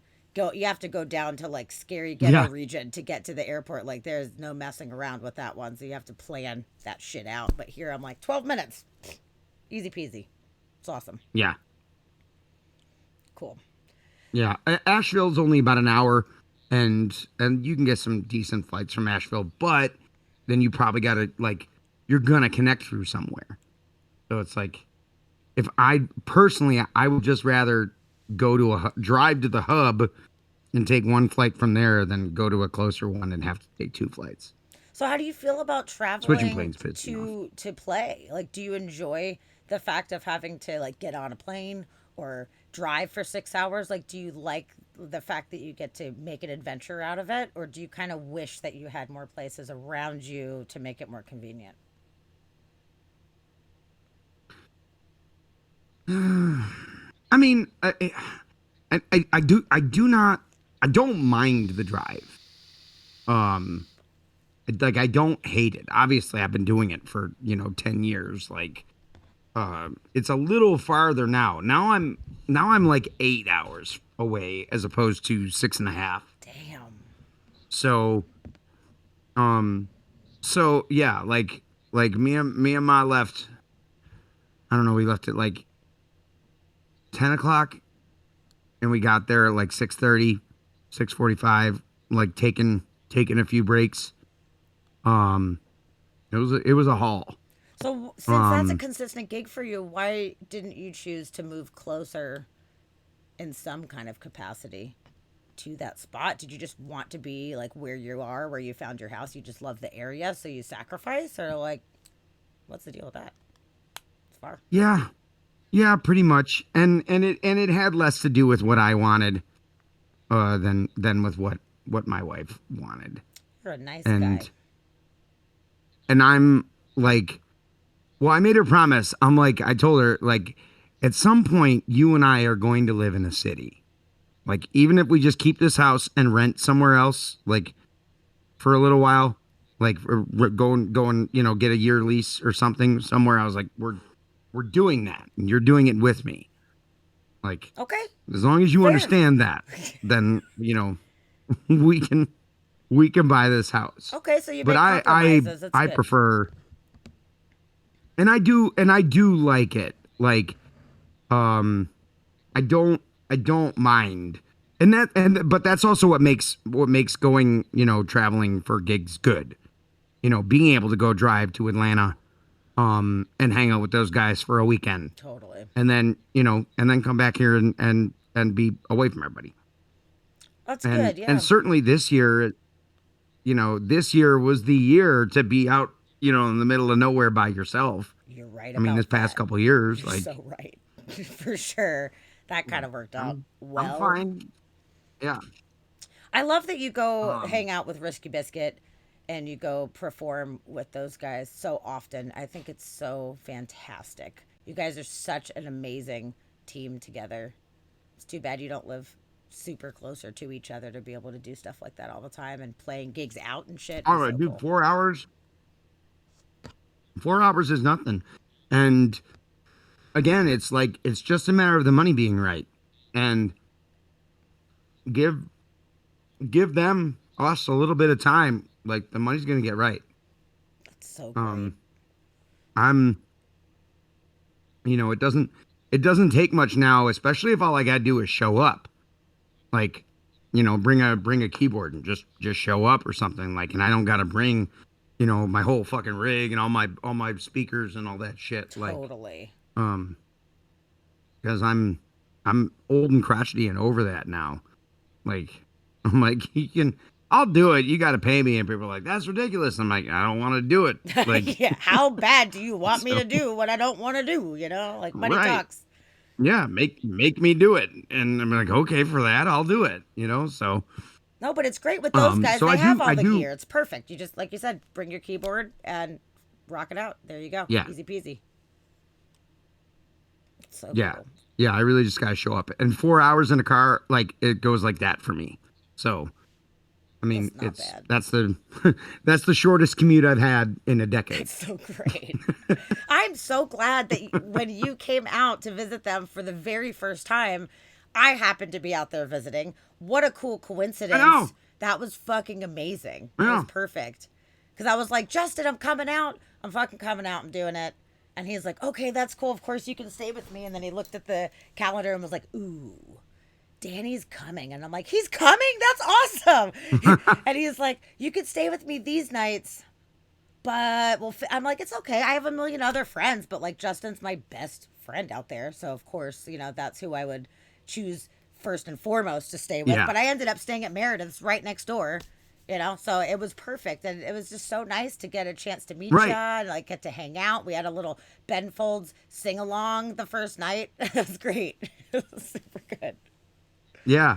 So fun. Yeah. That was awesome. Yeah. We got to stream together. We I did. mean, we were like, yeah. So fun. It's so fun. Yeah. And that was before you had started, right?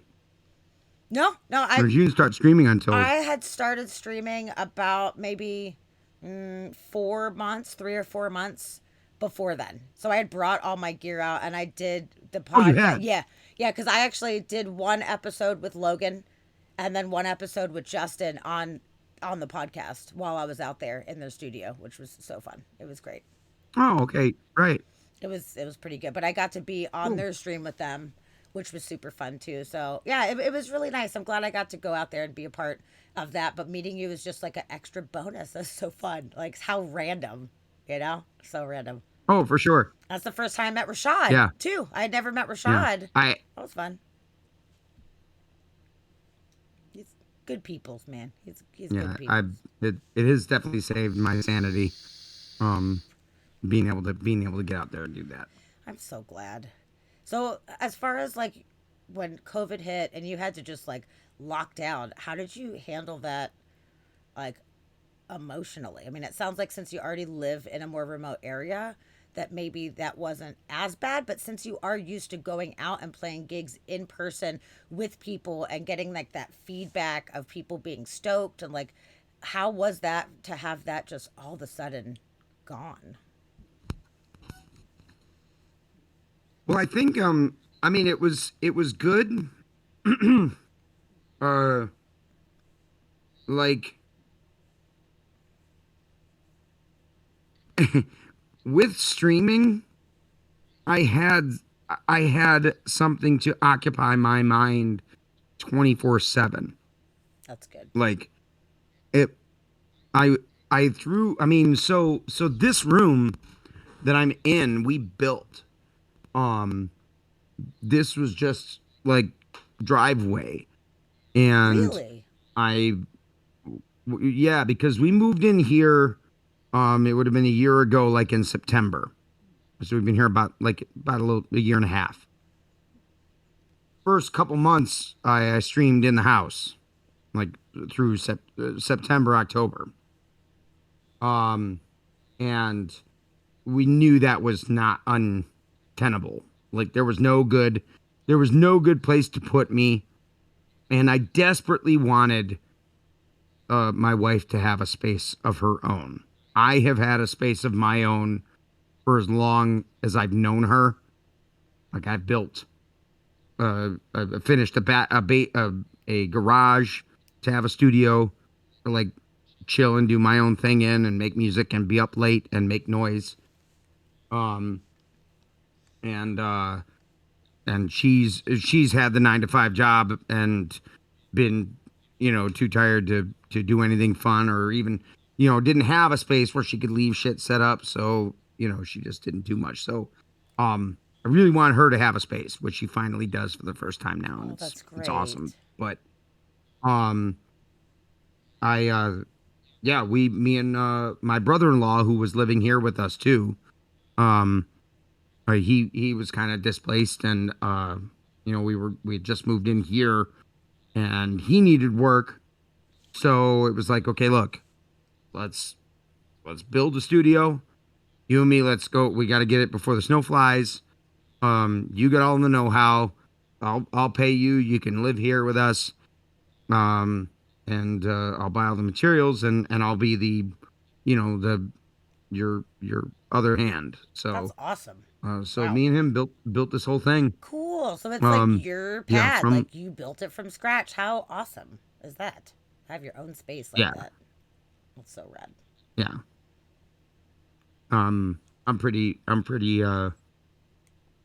pretty proud of it. But that being said, it was also like that's how I could cope with everything. It's like, well, I have these fucking projects. I'm just gonna build a fucking mini house.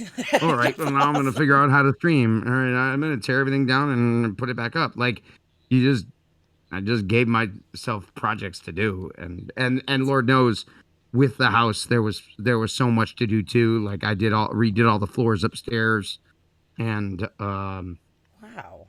again with my brother, he helped me there. Um, but yeah, just a lot of random stuff. Um, It gave everybody time and to work on yeah, things that they don't normally have time to do. And I love that where people were always like, "Oh, I'd love to do this thing, but like, life is too busy. I don't have the time." And then all of a sudden, hey, you guys got nothing but time. What are you going to do? Like, do you want to build a mini house? yeah, Like, fucking do it. Redo the floors, do all this crap that a lot of people make excuses and put off forever. And that's not always excuses. People are legitimately busy, but like when everything's always the same and you're in this kind of grind, it's hard to break out of that. So I think COVID was really helpful yeah, in a lot of ways for a lot of people. Obviously, there's a lot of downsides, but besides the downsides, the upsides, people got to reevaluate what they wanted in the world and what do you want to do. Like now you have all this time on your hands, what do you want to do with that time? I'm sure a lot of people learned instruments or learned languages that they never knew before. I mean, I took a bunch of classes, online classes that I had never done any classes before because I didn't have time to take freaking classes, but I did and I enjoyed it so much. I had so much fun. I reorganized my kitchen, which I had never done ever yeah. before. I was like, this is actually really helpful and productive. So there was a lot of good to come out of it for sure. So I'm glad that you made the best out of it and were able to make the space for Certainly, yourself. yes, That's yeah. great. Um, certainly, I'm blessed that I had the tools to then be like, all right, well, I know how to do this. I just have to figure out how. It wasn't like it was like I know how to entertain people. Um, I've got these skills that I've worked on for years. I just have nowhere to do it right now. So let's build the space both virtually and physically Yeah. to do it. So what was And it I can like come out here at like, first? because my wife is not a night owl. I can do this anytime I want to, Totally. you know. What was the beginning Yeah. of the Twitch experience like for you? Like, was there like 8 people watching forever and you're like, fuck? Or did you bring a bunch of people over that were able to support you and it just kind of built fast? We had a good little nugget of um of of of people who kind of came over from Facebook. But I didn't have a ton. Um I'd say maybe there was a dozen, 15 that would come, some of the time, even though like maybe on Facebook I had more like, 50 or 60 like there regularly. But um yeah, it was a slow start, but I think a lot of people had it a lot harder. I got to know um like Just Joe and his channel helped me out early on, like Canadian Carla, and there's a couple of those mods over there at Oversight were fans of the channel early on. Cool. Um, I also had Haas streaming with me, so we had some pretty good like dynamic that wasn't just like me playing songs in front of a camera, like and obviously I had some skill with audiences already, um, and I thought about things theatrically already, That so helps like a lot. making it, yeah, Making it a show. Like um, you have a show. You're not just some dude boring sitting there doing stuff. Like, yeah, your personality brings people in, keeps them right, engaged. yeah. It's fun. There's content, yeah, but it was also, um, yeah, like and then risky too. Like it wasn't too long before I started making friends with them, and and starting to synergize. Like again, it's like for the most part on Twitch, it's like if you're good to other streamers and other communities, like they're good to you, and you just kind of foster, as long as you're not just like begging for money all the time, like you end up finding your people. I think I did. I think I was pretty blessed. I had a couple viewers that were just extremely generous early on. Um, That's so to nice. help kind of keep me afloat when things were rough.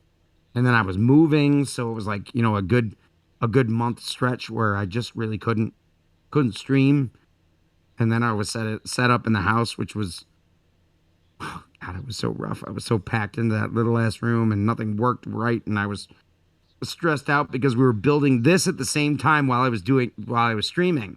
So we would come and like work all day, and then I'd go stream that night, and I just never had any gas in the tank. Oh, that I was sucks. always That's so, too oh God, I was bad. always so irritable. Yeah, especially moving. Oh, Moving is like the most stressful thing. Setting up your entire house, like everything. And then I'm sure you probably had to fix little stuff yeah, up. It's a new house. You probably had to do some of those things. It was yeah. just one thing after My another. wife my wife was not in the best physical shape, so there was just a lot more that was falling on on me physically at that time. Sure. Um, it was, yeah, it was a that was a ooh, But you made it. You made it rough through. winter. But It's when we awesome. finally got this thing done, and I was able to move everything in here and really spread it out in here, and have a place to like focus and be like, I go out here to work, and then I not out here, so I'm not working. So it is nice to have that separation too, because God, it's hard enough. It's hard enough not to just be like constantly working and thinking about shit. And but even not but even not really working, just having like all of it just running around your head all the time, you know? Um so it is good to have some separation, be able to leave it out here Yeah. So every now way that so you've been often. streaming for a while, Work out. but the real gigs are coming back, what are your plans? Do you want to keep streaming and also keep doing regular gigs? It appears as if that is what you're doing now. So, like long Yeah. term, what are you thinking long term? I mean, I I mean, I guess everyone's ideal is you'd love to do less for more. Like Yeah, I'd love to be able to, stream not 4 times a week. I'd love to be able to do it 3. sure. Um I don't think I can afford that right now. Yeah, I think I have to do 4. Um and whether that's my own head telling me that that's how the numbers are going to work out, but um and then yeah, like I'm still going to DC once a month, and I'm going to Risky once a month. Excuse me. And then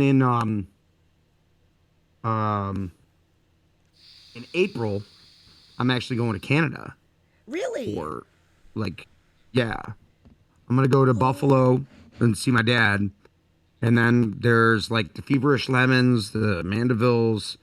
Colleen Dauncey has a musical premiering in Toronto. Um, Kev from the Bunkers up there, at KR. Like, there's all kinds of great, fun streamers that I would love to meet and sit in with. Oh, that sounds so And I really fun. enjoy that. So yeah, so I think that's also going to be part of my identity is traveling to other streamers. Um, and I think we all, as we've talked about it, I want to be able to pay musicians to come here. I want to have it be a gig where I can say, "Hey, I got your place to stay. Like, you're gonna come here. Like, we're gonna do, a couple streams, over 2 days, and I got your food. I got your, you just got to get here, and I can pay you like a gig. That'd be That's awesome. really my goal, and that's how I set this up. That's how I set this room up. That I want it to be a, a destination, like where people can come and play. That sounds so Both my fun. musician friends and streamers. Um, so So, do you want to like sell tickets for the yeah, that's event, or are you going to have it be streamed on your channel and promote these guys coming playing on your stream, or are you going to play with yeah, them? yeah, exactly that. And Cool. also I'm set up to do, we can do a stream on their channel as well. Um, That's awesome. with just some simple messaging, and we could also, like, depending on how the thing is, and that's the other thing, is it's super like flexible. Um, so you tell somebody, whenever you can get here. Like Nick Black Music, he rated us tonight. He's coming to hang with me in April, just on a Wednesday, and or on Tuesday, I think, actually. Um, but just because it's like he's able to route it on his way through to another gig, That's so cool. so it just made sense. Um, but right now I'm not making enough. Like, the channel is making enough where I can be like, okay, I have a budget for Sure. talent, and that's what I want to be able to do. I want to be able to go get, like, right now I can offer it to anybody who wants to come. It's like, I'll take care of you if you get here, kind of thing. And and promotionally I can offer that, and exposure, at least to my channel, and some Absolutely. synergy. But um It's a good goal. but I can't really say, oh, well, here's $500. Like, I'm nowhere near that. I know for sure. um And maybe at so some that's part of where point I'd like to get. you're doing great. Like I feel like every Yeah, time I pop like, in your that's stream, what you I'm have trying to. more viewers, and it's just growing exponentially for you. I've seen a big evolution through your channel so far. It's like once people pop in and see you rocking out, like it's hard to not want to come back for that one. It's so good. No, I felt good about it, and because we've gone through several iterations of like, where I had Hoss here all the time, so it was more of a like podcasty, like I got someone to talk to. I missed that, and I'm excited because Hoss is coming back. Yeah, anybody who's still hanging here, remember we got over the next couple weeks or couple streams, Hoss is going to be here. I think Awesome. probably tomorrow night. We're gonna do like I think we're gonna do a late stream tomorrow. And normally I go live at 4, but probably around 8 or 9. We'll do tomorrow and Saturday and Monday, all with Hoss. Oh, that's gonna be Woo! fun. Which I'm excited because, yeah, it'll be the first time me like I did have Beth over there for our Valentine's Day stream, but we're gonna like having the guest um the guest spot as a like with the chat I have set up over there and the microphone and the camera and the lights, and I'm really excited That's so to actually have someone fun. sitting there. Yeah, Yeah. absolutely. That's really cool. I love how things are just moving forward for you. And it seems like you're just learning more and you're getting more people to support you this whole time. And now you've got this dude come back and then, your goals about having more people come and play. It's really cool. I feel like this has opened up just whole new doorways for things that we never would have had this as an opportunity before. Like the only people that would have Yeah. known you as a musician were people in the venues that you played at. Like it's so much more limiting Yeah. now that we realize that Twitch takes like this to the world. Like we've got people from Australia and wherever, South Africa, in here all the time, and I just love that there's no borders with this. And musicians, I think, struggle a lot of times when they're professional musicians because they're out only in these specific places, and it limits this exposure. But now you've got people that love you all over the world. So I bet if you wanted to go to Australia, you've got people in your chat, that would be like, come stay with me. It's totally awesome. You're well. Aaron fucking Shea would put you up in her guest room, I'm sure. That would be a party and a half, though. Yeah. Good Lord. Oh my God. Oh, man. Um. Yeah. It's pretty crazy because um so and I see you, Dusty. I'll speak to that here in a second too, because that's what I'm gonna do is dude, that was Dusty. That shit was doing that to me the other day too. Like if I was shouting out like somebody, then it would shout out like myself. That's It so was crazy. weird. I know. He's like, I don't Um, know. It's broken, but it actually worked that last time. That's fantastic. Good. yeah, but so yeah, we're Hoss will be here, uh, and then I'm going to hoping we're just getting in the planning stages of putting that Canada thing together, and then I'm hoping to yeah, TwitchCon is in October in San Diego. I want to say it's like the Cool. 16th, something like that. What does that consist of? And I don't even know about I it. mean, yeah, there'll be events and panel speakers and a showroom with all kinds of new tech and different performances, and yeah, there'll be Cool. all kinds of stuff. Are you performing? And well, not like sanctioned by Twitch or anything. I don't think they're figuring that out. They haven't figured that out yet. Because there's a TwitchCon in Amsterdam, which I will be going to someday, just not this year, because I think it's happened in Amsterdam like the last several times. Oh, cool. Um, but which I was there too. Me and my wife went there as our first trip. Um, a non tropical vacation I Oh, had. cool. You had one, yeah. Um, but yeah, San Diego, um, in October, and I don't know what we'll be doing. So sorry. We'll probably be staying with the Risky Boys. Oh, that's so Um, cool. I think that's all I have figured out. is that's where I'm staying. These are the dates, and that's where I'm staying. So, um, but I'd also like to do some traveling on the West Coast too, because there's a ton of people. Missy, who rated me tonight. Um, I'd love to go play at Tramp Stamp Granny's, even if it's just to sit in. A lot of um, let me see who John Massey Noodlin, um, and she was here. We did the last 5 years together. Laura Wiley, piano, Mm. like both streamers, both like you good friends now that I'd love to go at least hang out with, if not stream with. And Well, I'd love to have you come out gosh, there's so many this there's so way. many people on the West Coast. There is. You can make a whole little West Coast tour.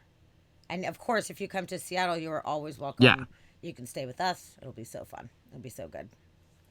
Well, I it, the I keep adding to the Seattle list because it's a growing list now, because there's what Evelyn and Justin and Evelyn are up there, uh and there's I've got other friends, old friends, who live up there as well. So yeah, the Seattle thing might have. I don't know if that'll happen this year, but if I can figure it out, Yeah, to do it'd it be next great. year. It'd be great. Okay, we're switching gears because we have some desire to talk about the weird, the supernatural, the strange. Your brother really wants to hear about some of this stuff. And Shadowstorm, Yeah, Matt I Matt's pushing hard for, he like, is. he's like, all this mystery shit, and we're not talking about anything I mysterious. know, Like, I which know about my brother. I'm Can we talk about Bigfoot? I'm Like, down. And Shadowstorm, yeah, I am a huge fan of Art Bell, and I listen to Coast all of the time, all the old reruns. It's so sad that we lost them, but originally when I started the show, I wanted to have it be more focused on all the spooky stuff, but then I realized that the people are mysteries as well. So I've kind of expanded that, but we have had paranormal investigators on here, and just a lot of people that have their own 2 cents and thoughts on the supernatural or paranormal. So without me knowing much about you and your belief system and your experiences, I guess I'll just start by asking, do you believe in supernatural? okay, so it's not okay. I think that there is definitely room for things that can't be explained to be possible and true. I also think that there's a lot that is, like, easily explained, where the simple explanation is the truth. Agreed. I agree. So, like, I'm a skeptic, like, I, but I can't speak for everyone else's experience. Uh, I I just feel as though there's magic out there. There's just less of it than we'd all like to think there is. I do agree that people Like, jump to I think that conclusions that's a lot. And I think that that kind of takes yeah, credibility away from a lot of the things that we genuinely cannot explain. And we have these ideas for these things. it does. It, Oh no, the crazy people ruin everything. They ruin everything for everybody everywhere. I I mean, agree. And it's they just do. frustrating. It's very Yeah. frustrating. And you know what? It's interesting. Justin helped me a lot because when I was younger, I had a lot of really bizarre experiences that still are not explainable by science and such. So to me, I just was like, Right. okay, this is what it is. And I was extremely open to all of that and was just kind of expecting that this is what it is. And Justin, me living with him for a long time, it helped me because he is so skeptical that he would ask me the right questions and make me really think about it and make me reevaluate my own position and really look at things in a very logical way. Right. Sometimes there was absolutely no explanation. Like we go down this whole thing and I'm like, yo, I can't fucking explain it. Neither can you. Nobody can explain it. So there's something else going on. But I kind of have this like, the like, what would Jesus do? But it's like, what would Justin do? What would Justin say right now if this experience was happening? And it's kept me in check where I'm like, okay, don't jump to conclusions.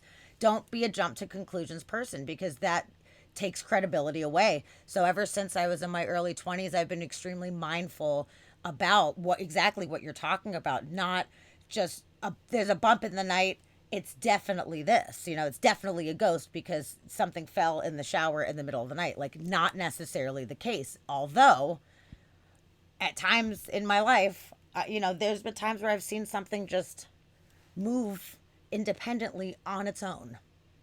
I have no fucking excuse or reasoning physically how something like that could happen. So having experiences that were really profound and unexplainable as far as any of the laws of physics that I know or understand, like, I do open my mind to the fact that there are things that we can't explain. And for us to think that we can explain everything and that we understand the way that everything works, I think it's an arrogant perspective to be like, Right. well, we've just figured it all out, And like we're so evolved. Like, I don't right. know.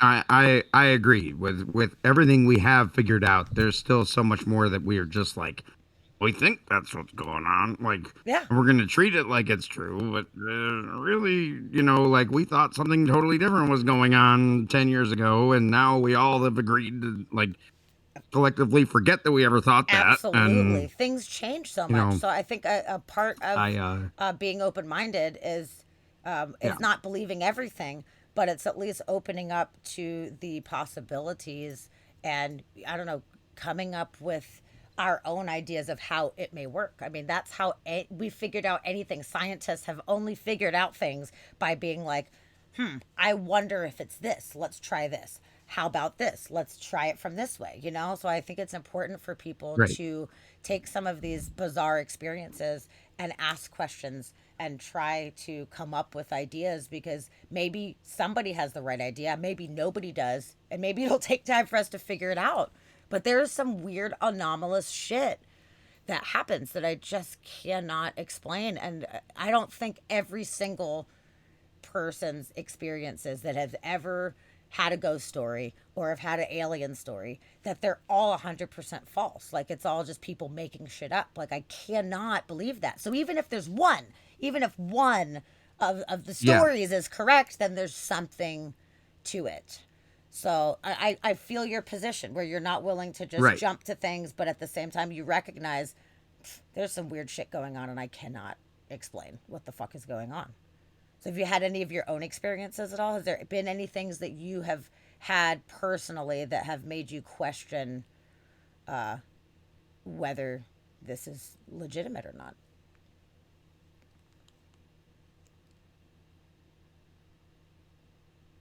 No, I really haven't had anything particularly happen to me that's just like, at least not that I can really point to.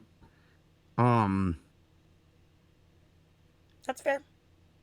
I think everything that I end up thinking comes from uh Good night, Uncle Al.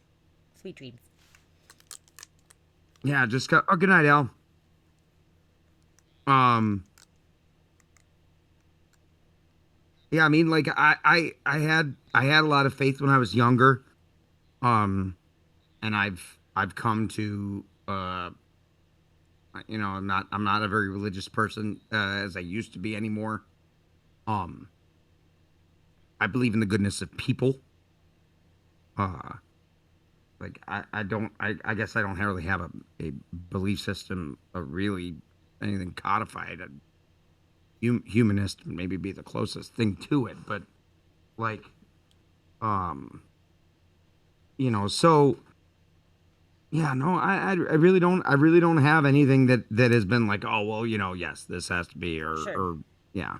Have there been people um close to you that you Now I trust? have That, I have family that feels strongly about it. Okay. You know, sometimes coming from My people wife, that we my wife trust. feels strongly. Does she? Is she's a Yeah. true believer, so to speak?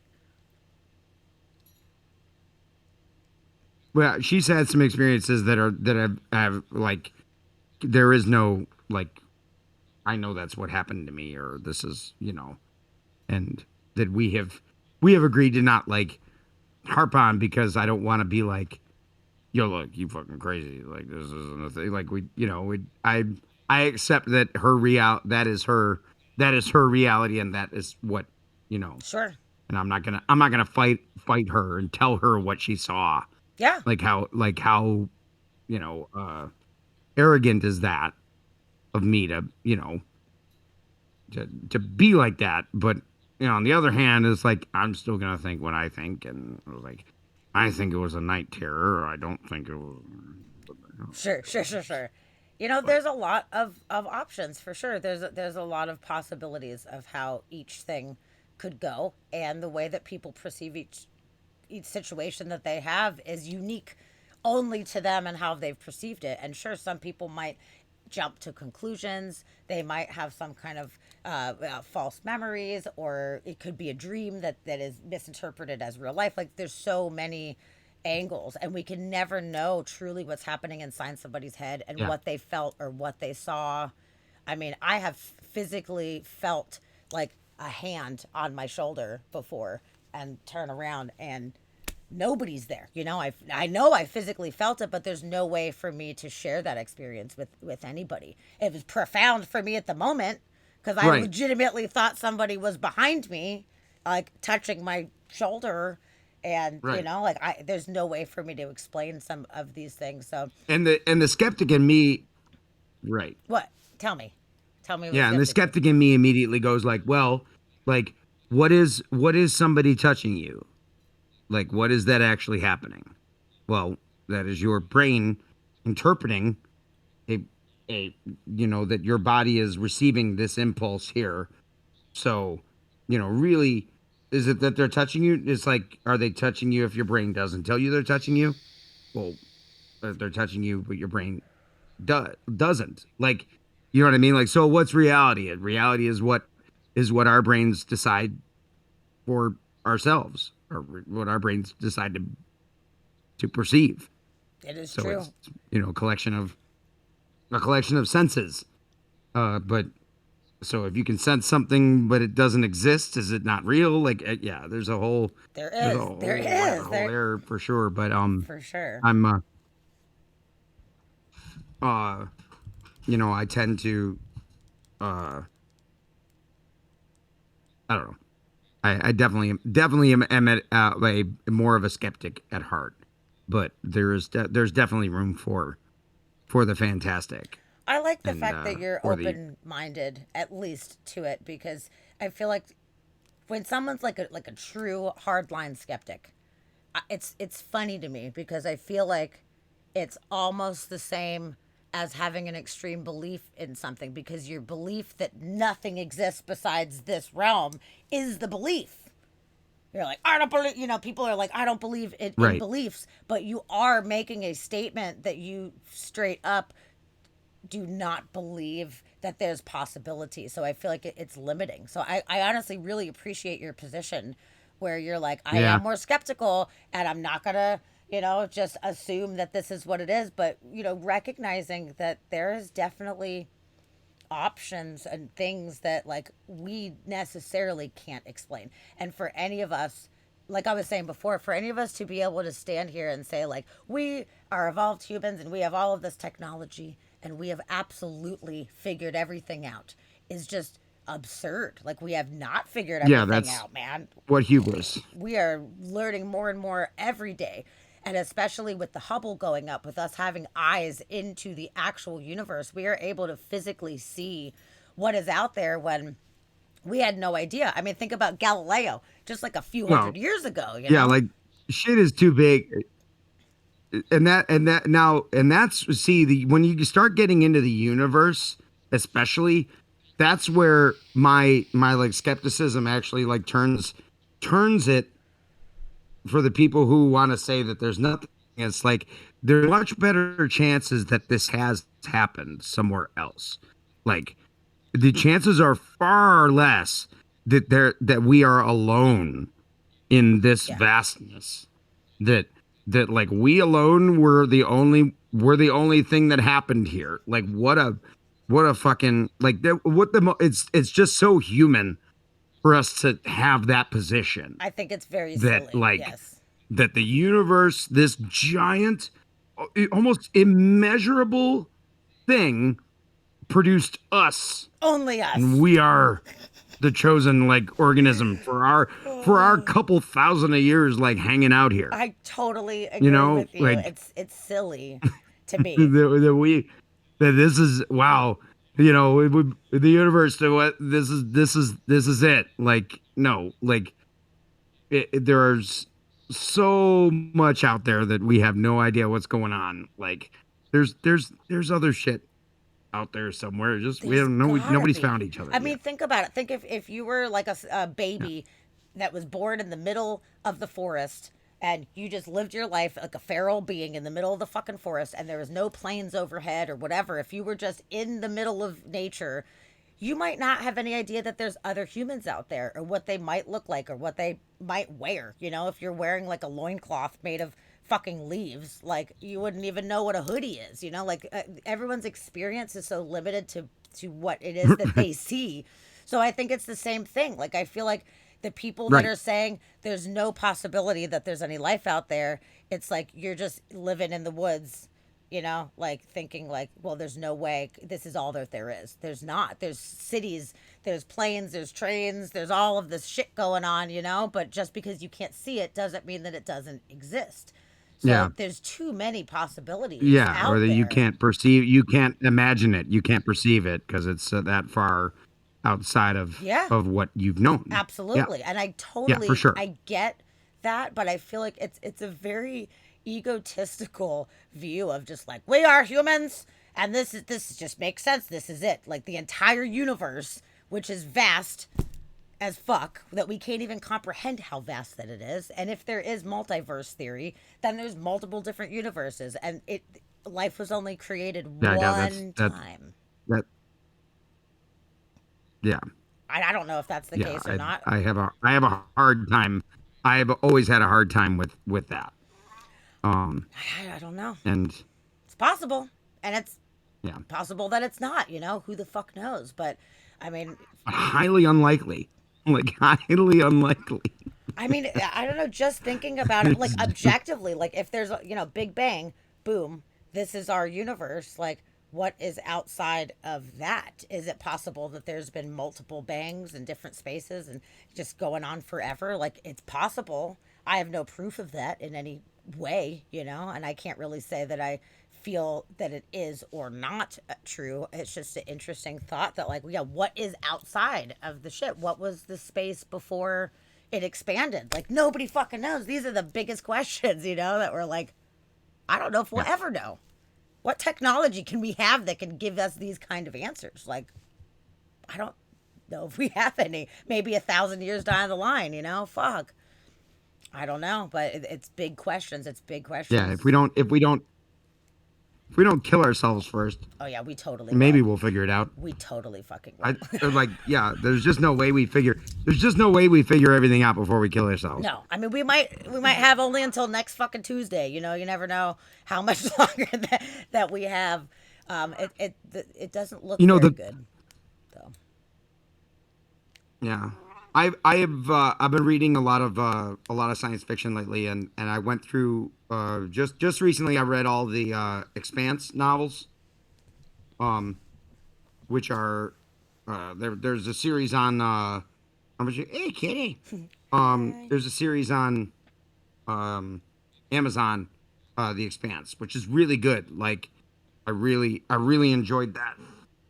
But the books and the series all deal with like colonizing, you know, running out of resources on, you know, on one planet, and then, you know, colonizing Mars, and then finding a system with it that is links like every habitable planet in the universe, or at least like 3,000 of them. Wow. Links them all together, so you can just go through these things and and find a planet capable of producing and sustaining life. Um, That's pretty and cool. like that's still like going into that thought of it. It's like yeah, like they're they're out there, but it's still countless. Like or yeah, it's a very interesting dynamic thinking of humans. Maybe in 100 years, and how we're gonna be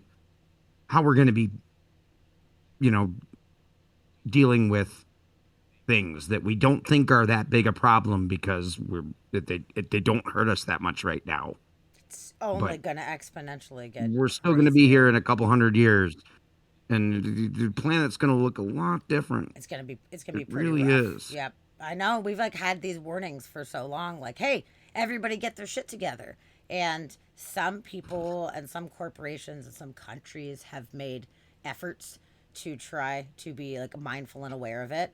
And not all have jumped on board. And it's kind of like a everybody needs to band together to help the greater cause. But just like God, the plastic buildup, the plastic trash that's happened since in the past like 50 to 60 years, like that shit's crazy. We're like, we made plastic. It's so awesome, guys. Like, we don't have to use glass jars for everything.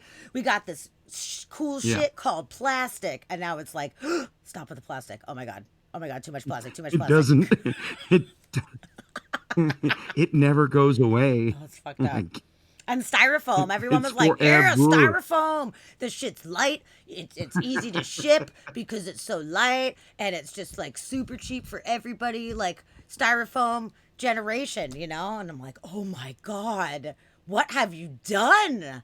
And there's still places that are Yeah. still operating with that like mentality in Texas where Dusty's from. It's like styrofoam fucking central because they're petroleum people. So it's just like, oh yeah, it's totally it's fine. You know, it's like it's not fine. This is so not fine. It's not fine, but No, it's but fast. tomorrow doesn't matter. Tomorrow doesn't matter. It only matters to save a buck today. Yep. And That's that will be the demise that's of it's cheaper for us. me. It's not my problem. Kick the can down the line. Let our kids deal with it. Absolutely.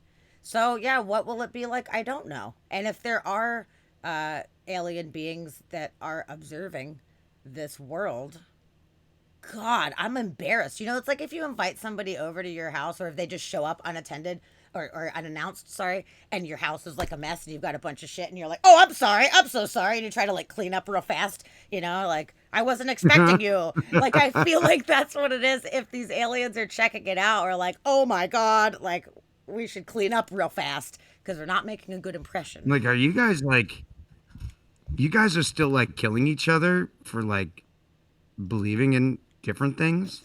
Like, It's yeah, crazy. It's so a little bit. interesting. Like, I mean, once in a while, just I mean, like we try not to, but But yeah, yeah, but right now there's like yeah. bombs going off right There's a at this lot that moment, you the know? really smart aliens like they show up and they're just like, yo, how fucking stupid are you assholes? Knock it off, guys. Jeez.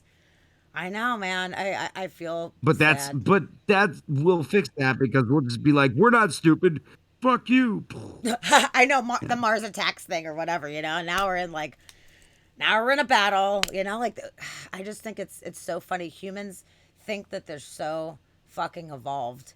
And when it comes down to it, I feel like there's still such barbaric intuitions that a lot of people have that they're acting on. They're acting on these very like old, you know, my woman, you know, my cave woman, ugh ugh type of thing, and like it's just like old barbaric thing where it's like everybody just needs to calm down. Like, can we please all evolve? How about we all just work on evolving and working together and giving people the right to have different opinions? It's totally cool. Like, I don't care what anybody in chat believes as far as their religious beliefs or their beliefs on the supernatural or whatever. I want to hear everybody's sides, just because I lean more towards one Right. thing, that doesn't mean that it's the right way. As long as you're not a hateful fucking asshole, I don't give a shit. Believe what you want.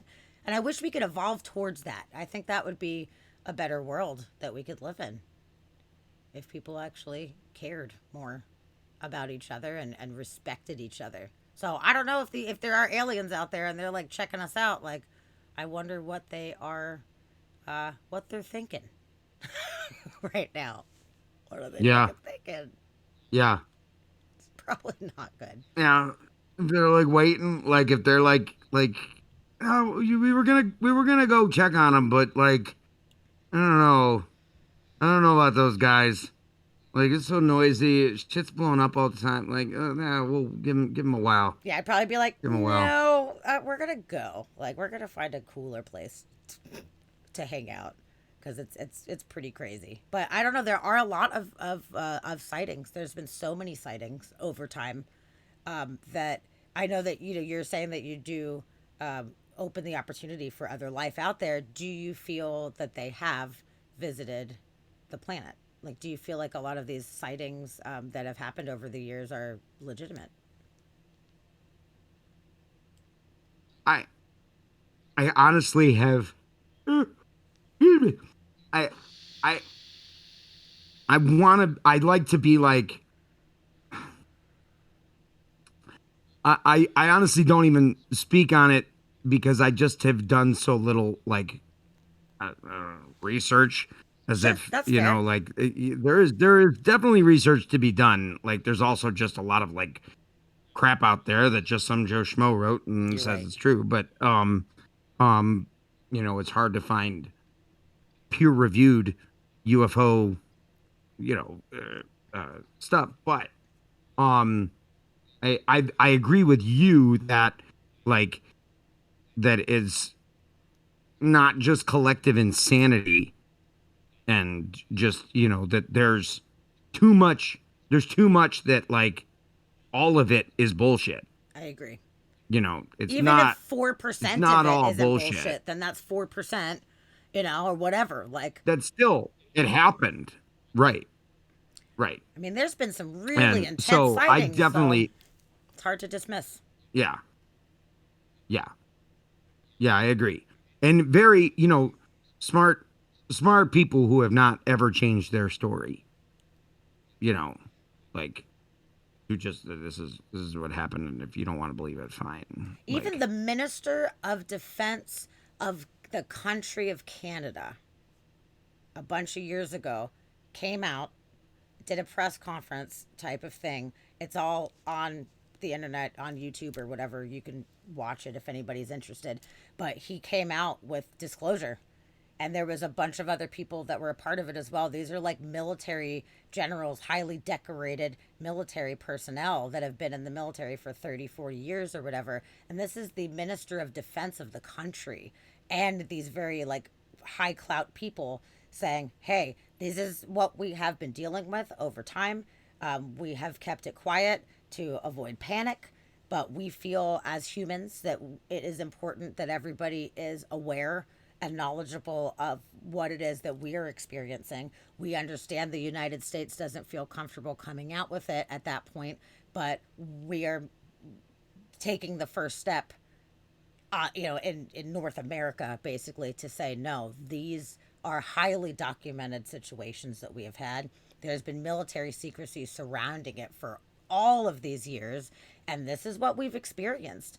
And, maybe there's some crackpots wearing tinfoil pipes on YouTube talking about shit, but this is the fucking Minister of Defense of the country of Canada. Like, sorry, I'm more inclined to take somebody's word for this, when they're going out on a limb, especially with their right. career too. I mean, that's a tough one. Coming out and saying that publicly, you have to have some big balls to do that shit. Yes.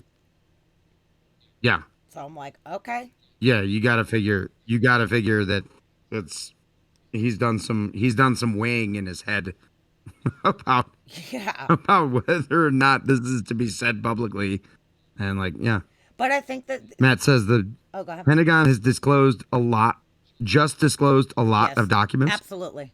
There's been a lot. Actually, on Black Box Vault, there is thousands, which it's really arduous. I went through and read a bunch of them, and I need to go back and do more. But they released like oh shit, fuck ton thousands of previously classified stuff that after 50 years it's declassified, and there is just document after document after document after document.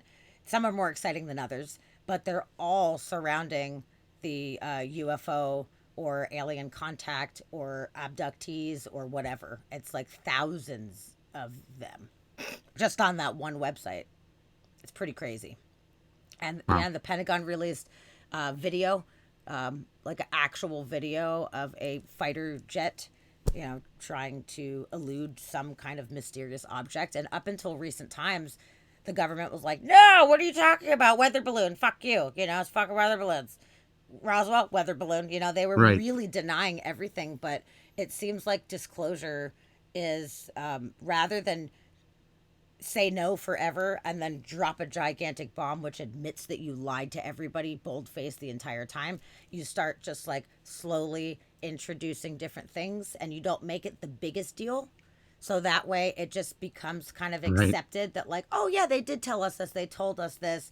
Okay, now we're starting to accept it, and it's like a slower burn basically, rather than just like light it up and now everybody is like, what the fuck are you talking about? Well, not everybody, but unsuspecting folks. It could be very scary to a lot of people to imagine that Yeah. there are different things that are able to get to us and we don't know what their intentions are. How are we supposed to know? And obviously their technology is greater than us if they're able to get here. So what does that mean for security? Like, people want to feel secure in their country, that their country can defend them, or that their planet system can defend against this thing. And there is no way for us to know that. So I think it makes the like governments of the world feel uh, less trusted, I guess. So I think that's part of the Yeah. reason why they kept it under wraps for so long. It's just like, well, we don't have answers and we can't promise you that we can protect you because we don't even know what the fucking threat is or if there even is a threat.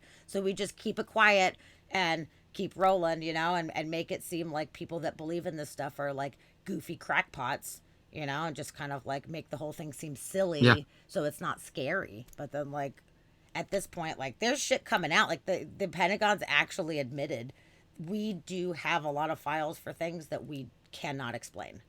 And that's a huge deal for the United States government to come out and say, we're not saying it's literally aliens. We're just saying that our military has observed things that we have no fucking idea what they are and what they are doing.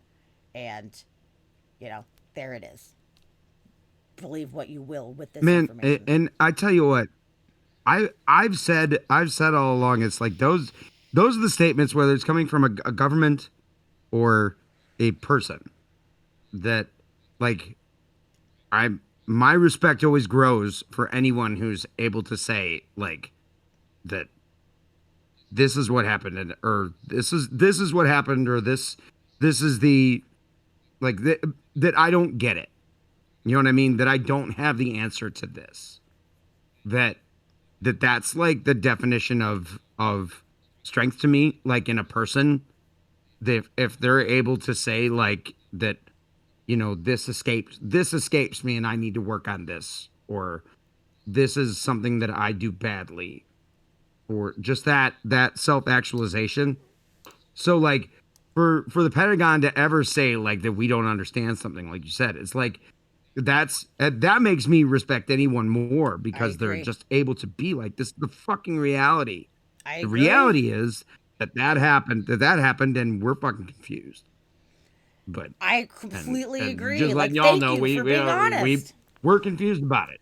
Yep, we're all confused. Yeah. And your brother Right. says, like, why did they do this now? I think with technology and with the sharing of information and the way that we have it now in the past 20 years that we did not have before, and people having high quality, recording gadgets in their hands, I think we're starting to see more and more and more of this. And if they can slowly release and be like, yeah, we know, it's totally fine. I think that it's helping preserve their like pie on their face, You know, because if they just held this hard line of like, nope, nope, nope, nope, nope, and then it's like something does actually happen that does prove that this is 100% correct. If there is an invasion or some kind of direct meeting or something like that, they don't want to have to be like, yeah, we were just trying to protect you guys, so we lied. Because then either way, you admitted that you lied. Government never wants to admit that they lied. They know that they have to keep some secrets, but you can't admit to a complete lie. So you can be like, well, we told you that there was weird shit. We fucking told you. It's Well, fine. yeah, like Shadowstorm says, and they're dropping info in the middle of a world crisis, like which we haven't seen in 100 years, right? But isn't that the best time to like, don't you always pile on like when shit's bad, like can't get any worse, so let's just deal with it now. It's like, oh yeah, by the way, like we think aliens are kind of real. Like we've been telling you they're not, but I'm just saying, like I know everybody's sick and we're dealing with this, but just okay, yeah, keep going, all like just makes sense. They drop that shit in the middle of the noise. It's like aliens are real. Does anyone hear that? Yeah, Yes. they heard it enough. No, you're totally Yeah. right. Actually, it was during COVID when they started releasing a lot of the stuff. It was in the middle of COVID time. And it was very interesting because we thought that too, that they were trying to bury it. It's still out there, but it's getting overrun by the COVID news and the protests and all of the stuff. Everybody was so focused on other things that it was like a way to sneak it in.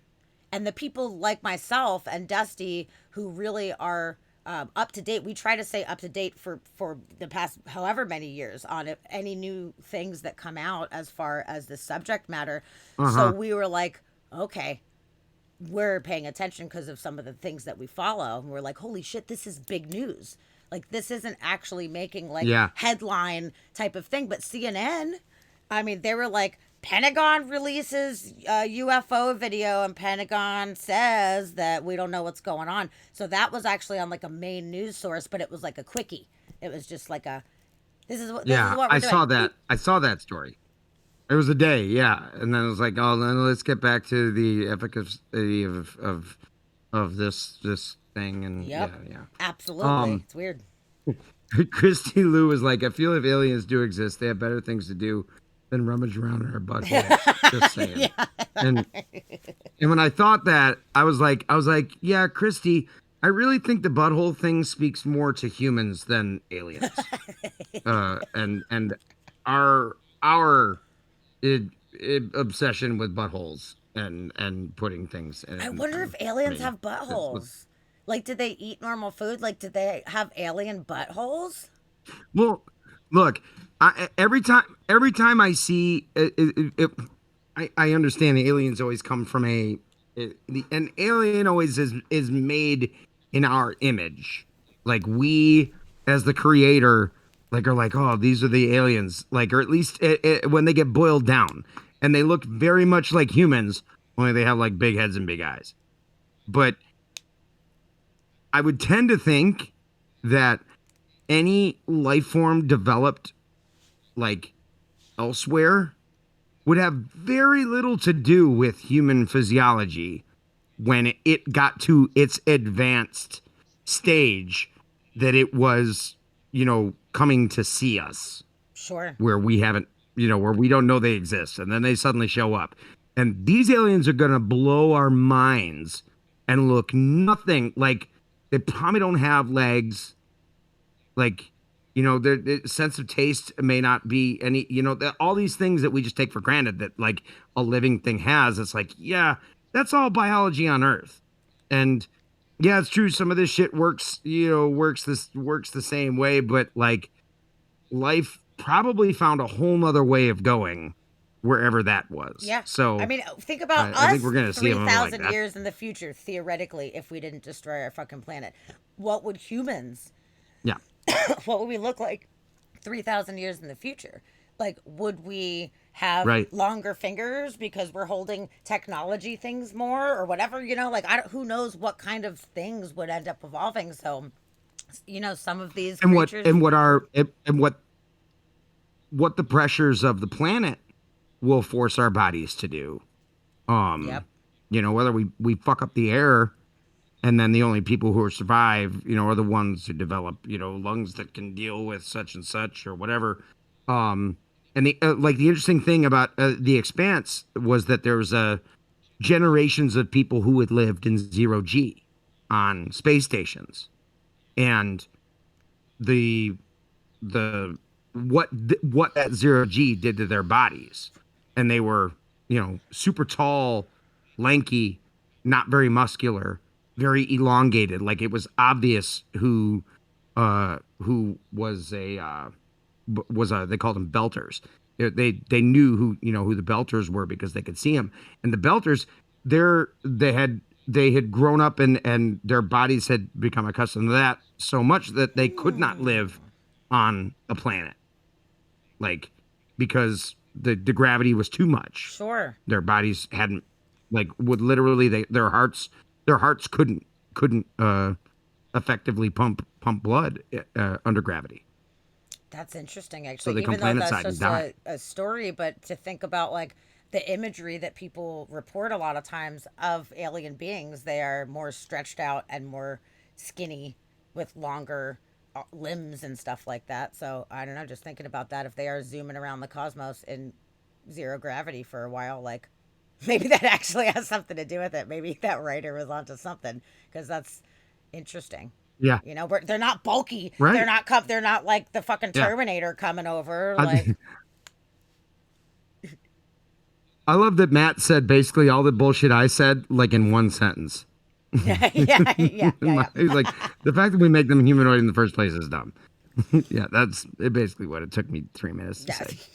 But because of a lot of the sightings that people have had, like consistent sightings where they are humanoid in visual nature, I mean, there's always this possibility too, which, this is neither here nor there, and everybody might have different thoughts on this one.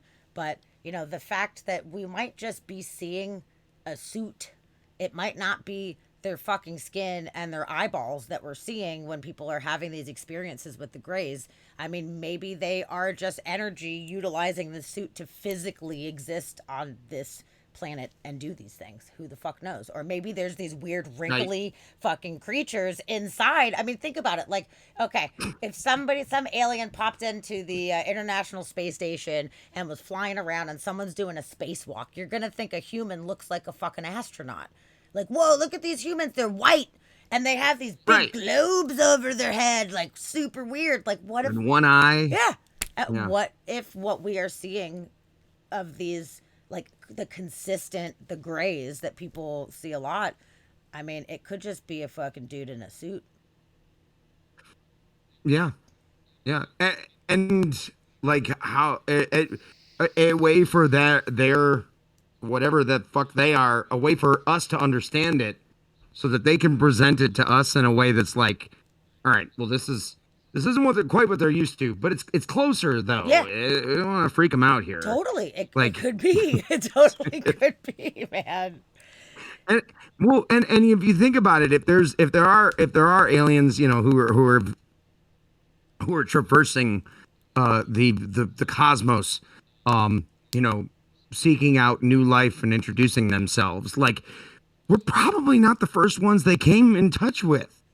Like, that's also more hubris on our part, that, like, these aliens there's this one other group of aliens, they've been looking for somebody and we're the first ones they find. Right.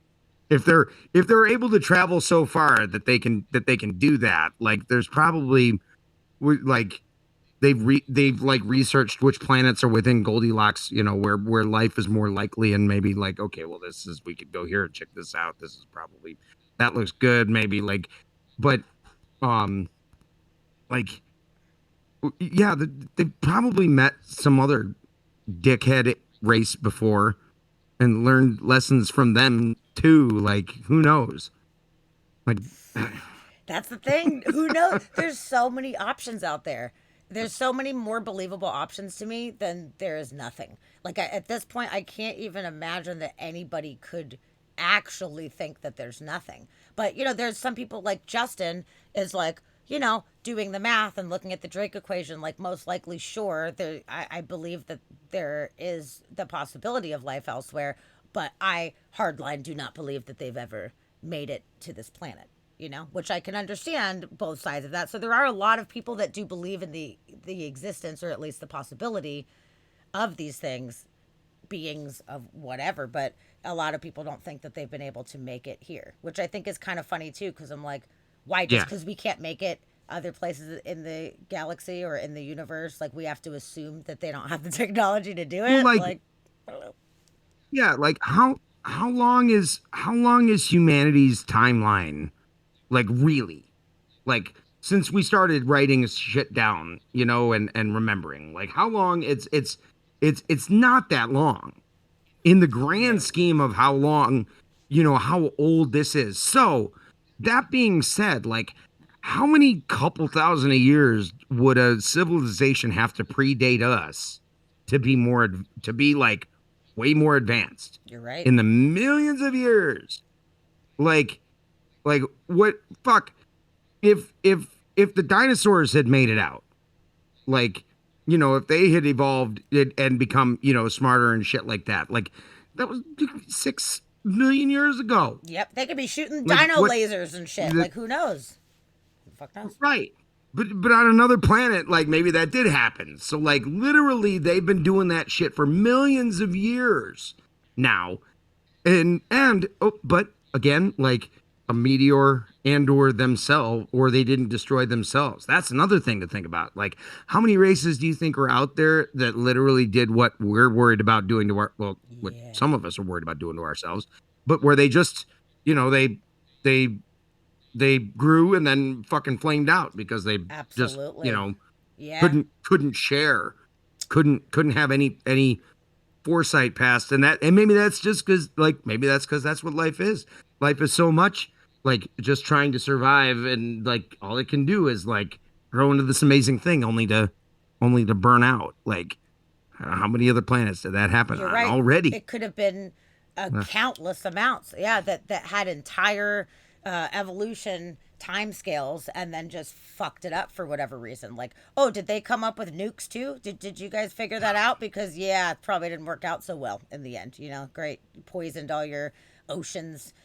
With radioactive material Yeah, and everything, and now you're yeah, totally fucked. So, unless you have the technology to get out and to go like right. fold space time and be able to shoot through the cosmos to a new planet, what are you gonna fucking do? Yeah, Like, you're gonna burn out. I mean, that's a really good point. There could have been so many that have come and gone, and some of them figured it out and made it. Some of them, I feel like, had to have figured out how to properly care for your planet and each other and how to manage that. And those, I think, are the ones that have the technology to be able to even fucking get here. I mean, God, can you yeah, imagine how much technology and how many years that they had to work on that? I mean, you're talking about, we've only been a like society that was not migrant for like 9, 10, 12,000 years. Like before that, we were a migratory right. species. We had to move around, go get the buffalo or whatever. And then once we started farming back in the like Fertile Crescent days, back at, 11,000 years ago, that's the beginning of humans as we know it, building civilizations and having community. Mesopotamia.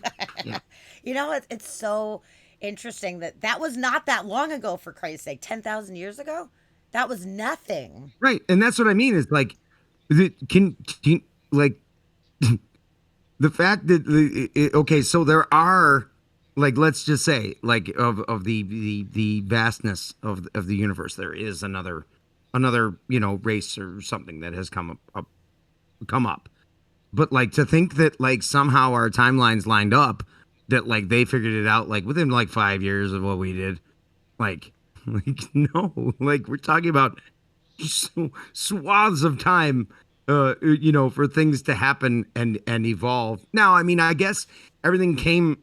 If we're thinking that everyone came from this one, singular event, then there is kind of a, there was a starting gun, I guess, from everything come from. But yeah, I'm positive.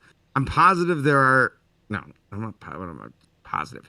But I I would buy that there are much more advanced civilizations and much less advanced civilizations out Absolutely. there. I That I agree.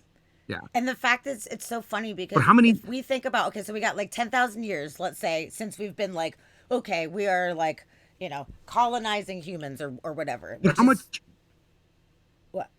But how much of that has been really productive? You know what I mean? How much of that time have we really produced shit and figured shit out? Which I was just going to Like, say the Industrial fuck. Revolution was like 4 minutes ago. Like it was not long Yeah. ago at all. I mean, shit, like No. 150 years ago, they didn't even have electricity. They were sitting in the quiet, in the Right. dark, no music, no music recordings, nothing. Like it was just quiet and dark forever up until about How? 120 years ago. So it's like this is the very beginning slice. So we're like, okay, now we have power. Cool. Oh, we have a telephone. Holy shit. We can call people in different But, places.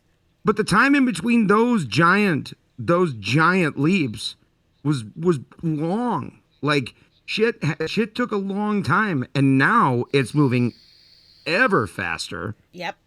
So to me, that's just even more like examples of like because it just needs that spark, and then like technology's Yes. technology's out there. So Yes. yeah, No, you're I right. mean, And we've someone's gonna lived it. show up. Someone's gonna show up way more advanced than we Yep. are. It's going to happen if it hasn't But already. look how fast that things have gone just in our lifetime. Because I think I remember, I think we're the same age, right? You're born in 1980. Is that correct? Were you born in 80? 81, 81. Okay. So yeah, so we're right like the name. around the same age. So within our time here on this earth, we went from having like super analog shit when we were kids, and we thought like Nintendo was the like most epic technological thing in the world. You throw a power glove in and everybody loses their fucking mind. We go from that. We were talking. We were talking about on Axis' stream the other night. He brought up the old like LCD Tiger games that where you like took two like double A's and they had a little pad and like a punch and a kick button, and like it was the wonkiest bleep bloop like it was all LCD screens, so like the animations were all bizarre and um but like that I would play that horrible black and white thing for hours. Pog. Like and it was the coolest thing Yeah. ever. It was, but And now people like are like, "What the fuck is that shit?" Like it's ridiculous. Now everybody wants these like fully immersive VR games and shit like that. Like, yo, just in our lifetime, all of that changed. yeah. And then the internet, Oh which I yeah. mean, I know this makes us sound, old, and there's older than us folks in the chat, but like the internet, man, like this shit's crazy. Like growing up without it and now having access to information sharing and all this knowledge. Yeah, give it a go. Just having I don't know this what's the much problem. access to things now, it's huge. And that's only been like 20 fucking years, really, since we actually had a Yeah. reasonable amount of websites. So like look at how much has happened. I mean, shit, 20 years ago, the cell phones that we had, it was like the, Nokia with Snake on it. And now I have a like 150 megapixel fucking camera cell phone that takes 6K video that with all this crazy shit on it, and like you could do anything on it. Yes. I'm like, what the Yeah. fuck? That was really fast. That was fast. So if it keeps going at that rate, Yeah. exponentially faster, faster, faster, faster, That's what I mean. Like it's crazy. that's why we just gotta figure this shit out because if we can just stick around, shit's gonna be cool.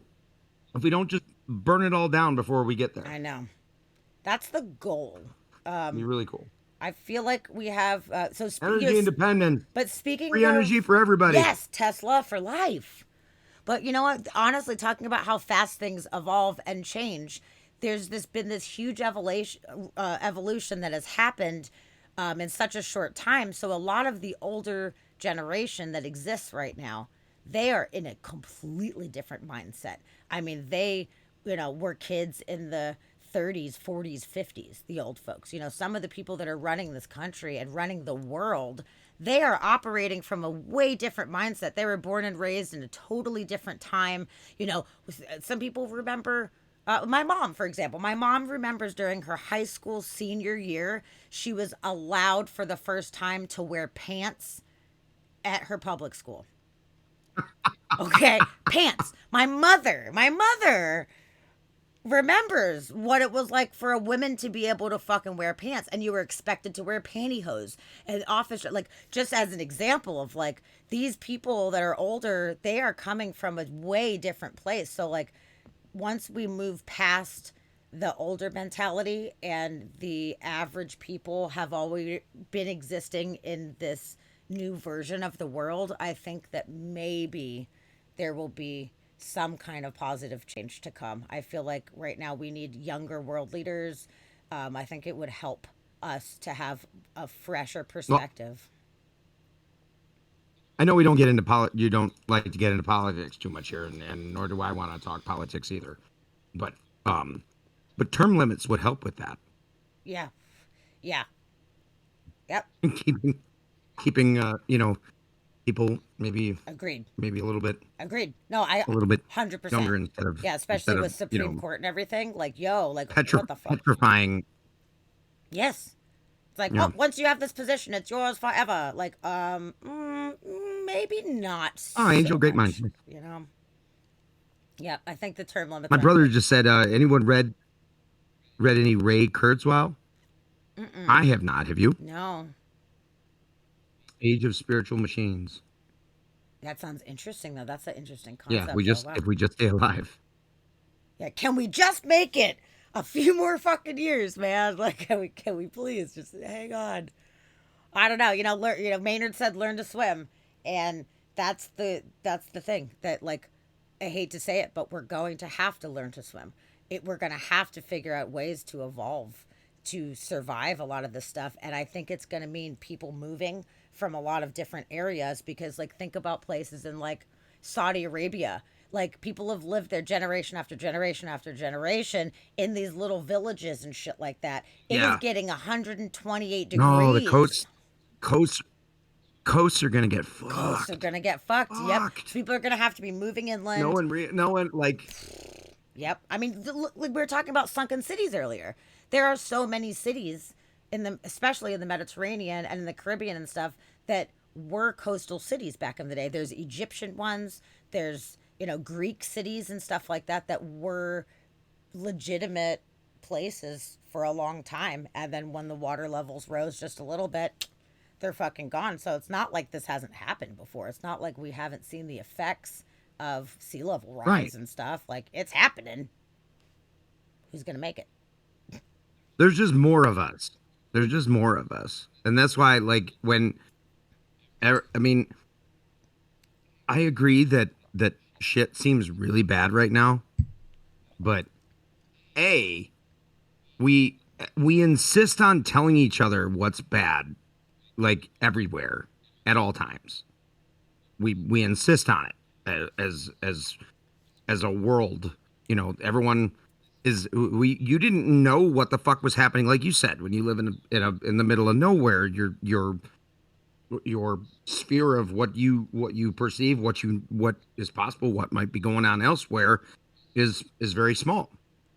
But now that we get worldwide information, you know, constantly, like, you hear about like all the tragedies and all of the bad stuff. Yes. And there's just more of us.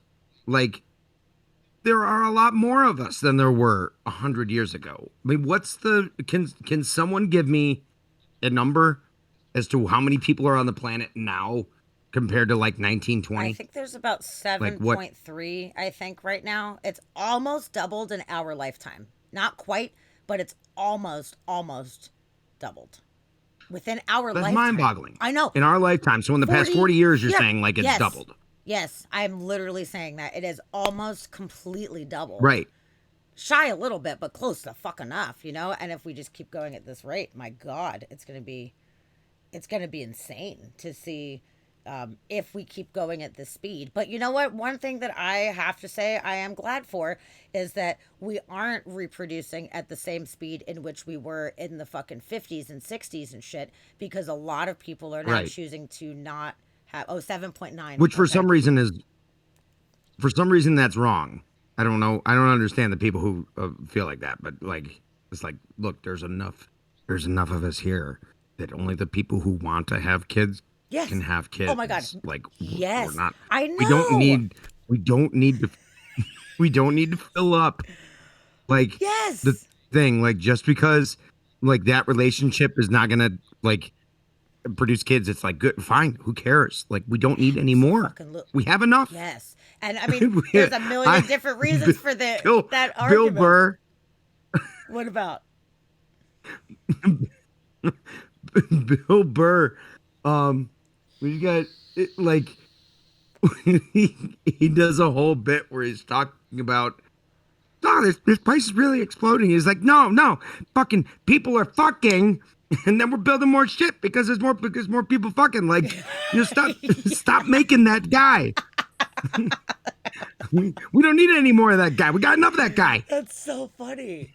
It's really true. Like if somebody really wants to be a parent, by all means, if you want to do that, it's a very important thing that we put good people out into the world. But like, especially right now, like don't be forcing people to have kids that they don't even want and adding to the trash and Yeah. adding to all of this shit. Like it's just it doesn't make any fucking sense to me at all.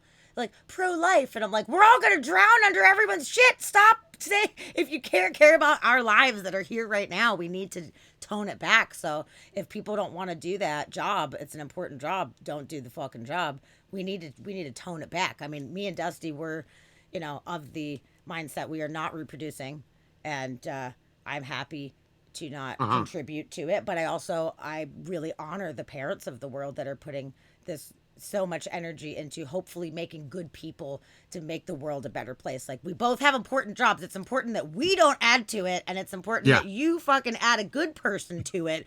Try to balance it out. But yeah, a lot of people are opting out, and especially a lot of it's because of finances. Shit's too expensive. They can't afford kids or whatever, whatever Yeah. people's reasons are. Like we need to tone it down. Somebody needs to tell the Mormons that they need to tone that shit down. Because they don't stop, man. There's no telling the Mormons much of anything, though. Fucking A, I know, I mean, but they just that's bust them out they're- like they're going out of style, man. Like, bam, bam, bam, bam. Like, oh my God, please calm down. It's too many. It's too fucking many. yeah. But Dusty said it, 1980, it was 4.4 billion. And now we're at And then 7.9. there's twice as many of us as there was 40 years ago. Dude, And that's crazy. it's Like crazy. there's only so much shit on this planet. Like And that's a I, huge number. Oh my it's God. mind-boggling that we keep shit running as well as we do. God. I feel like we're limping right But now. I It's like mean, we have an injured foot. We have a fucking sprained ankle. And we're dragging it behind us. as a species, like just you mean generally as Yes, humans? yes. Yeah. Like how have we kept it together so well? Like we're doing all right, but not great. We can still walk, but we're limping. Like I'm not sure we're at We're on like sprint speed. Yeah, we're killing it right now. Like we're not. we're on We're, like kidney dialysis. yes, dude. It's interesting. But you know We're what? unable to filter our own pee at the moment. Yeah, I think it's sounds about interesting. Though right. I'm enjoying watching the human experience. I think we were bored at a really interesting time watching technology unfold in front of our eyes, watching different human rights things come to pass, and just watching people loosen up a little bit. Like I think things are getting Yeah. more, be whatever the fuck you want. And then there's the other side where people are being uber fucking sensitive, but like that's like the extremes I think on those sides. But for the most part, like whatever, marry a black Yeah, person, doesn't matter. again, everything is amplified. Everything is so amplified right now, and it's amplified to keep us yelling at each other, Yeah. because it's easier it's easier to get us to all do something if we're just not watching. Totally right. Um, and It's genius, really. and but that's just it's nothing new. It's nothing new. As long as we've been here, you read the oldest stories written that you can find, and tell me that shit doesn't still make sense because we are still that. Yep. And I You think know, maybe it's physical like evolution. We haven't had enough time to evolve perspective past this like very outdated like caveman mentality. We're past it in a lot of ways. yeah, We have more capacity for understanding and learning and conversation skills and all of this stuff. But when it comes to rewiring like the human brain, because think about it, like, there's very specific things as far as like, men had to be very hyper focused because they were the hunters, and their brains are wired to be very, very focused on one thing and not get easily distracted, because then you're going to not be able to hunt and feed your family and everybody fucking dies. And generally, like, women are more right, multitaskers because they were having to watch the kids and cook the dinner and keep the fire going and wash the clothes and do all of those things. So it's like we're wired in these very specific ways so that we can, as a team together, perform these tasks properly. So it's like this downloaded program that's in our right. mind about how do we survive. I don't think we've had enough time to move past some of the more barbaric things about like, my land, this is mine. This is, I will take it by force, because back in the day, if you have a little village or something like that, and then other people, they need to come stay at the village too, you have to make a decision. Do you want them to stay, or is there not enough resources so you can't have them stay? And then somebody wants to take your resources. Like, Right. it's like old as fucking time. So I don't know No, if, the stakes were a lot fucking higher. Yeah. Like yeah, it's yes, not it was literal I mean survival. as hard as life can be right now, like yeah.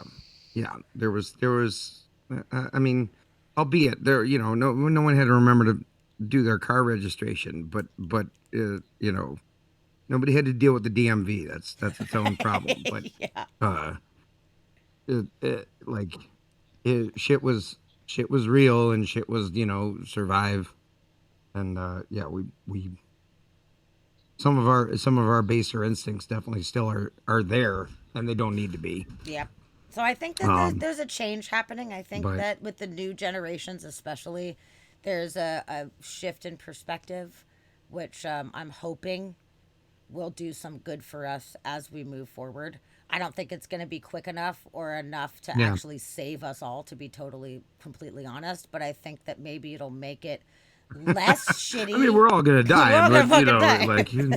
like we might have a good time on the way. Exactly. That's my goal, man. You know what? My art collective is called Happy Time Apocalypse, and we have an art gallery here in Seattle. And I started this in 2010, and that name specifically, it means something to me, because it's like, you know what? We all recognize that shit's fucked up out there. Shit's hitting the fan left and right, but it's what we do at this time, what we choose to do with ourselves, that makes the difference. So if there's an apocalypse, have a happy time, man. Make art, share it with people. Make music, share it with people. Be good to people. Be the change we wish to see in the world. We can't stop the fucking apocalypse, but we can control how we handle ourselves and what it is that we put into the world, because I think what we all put into the world is very valuable.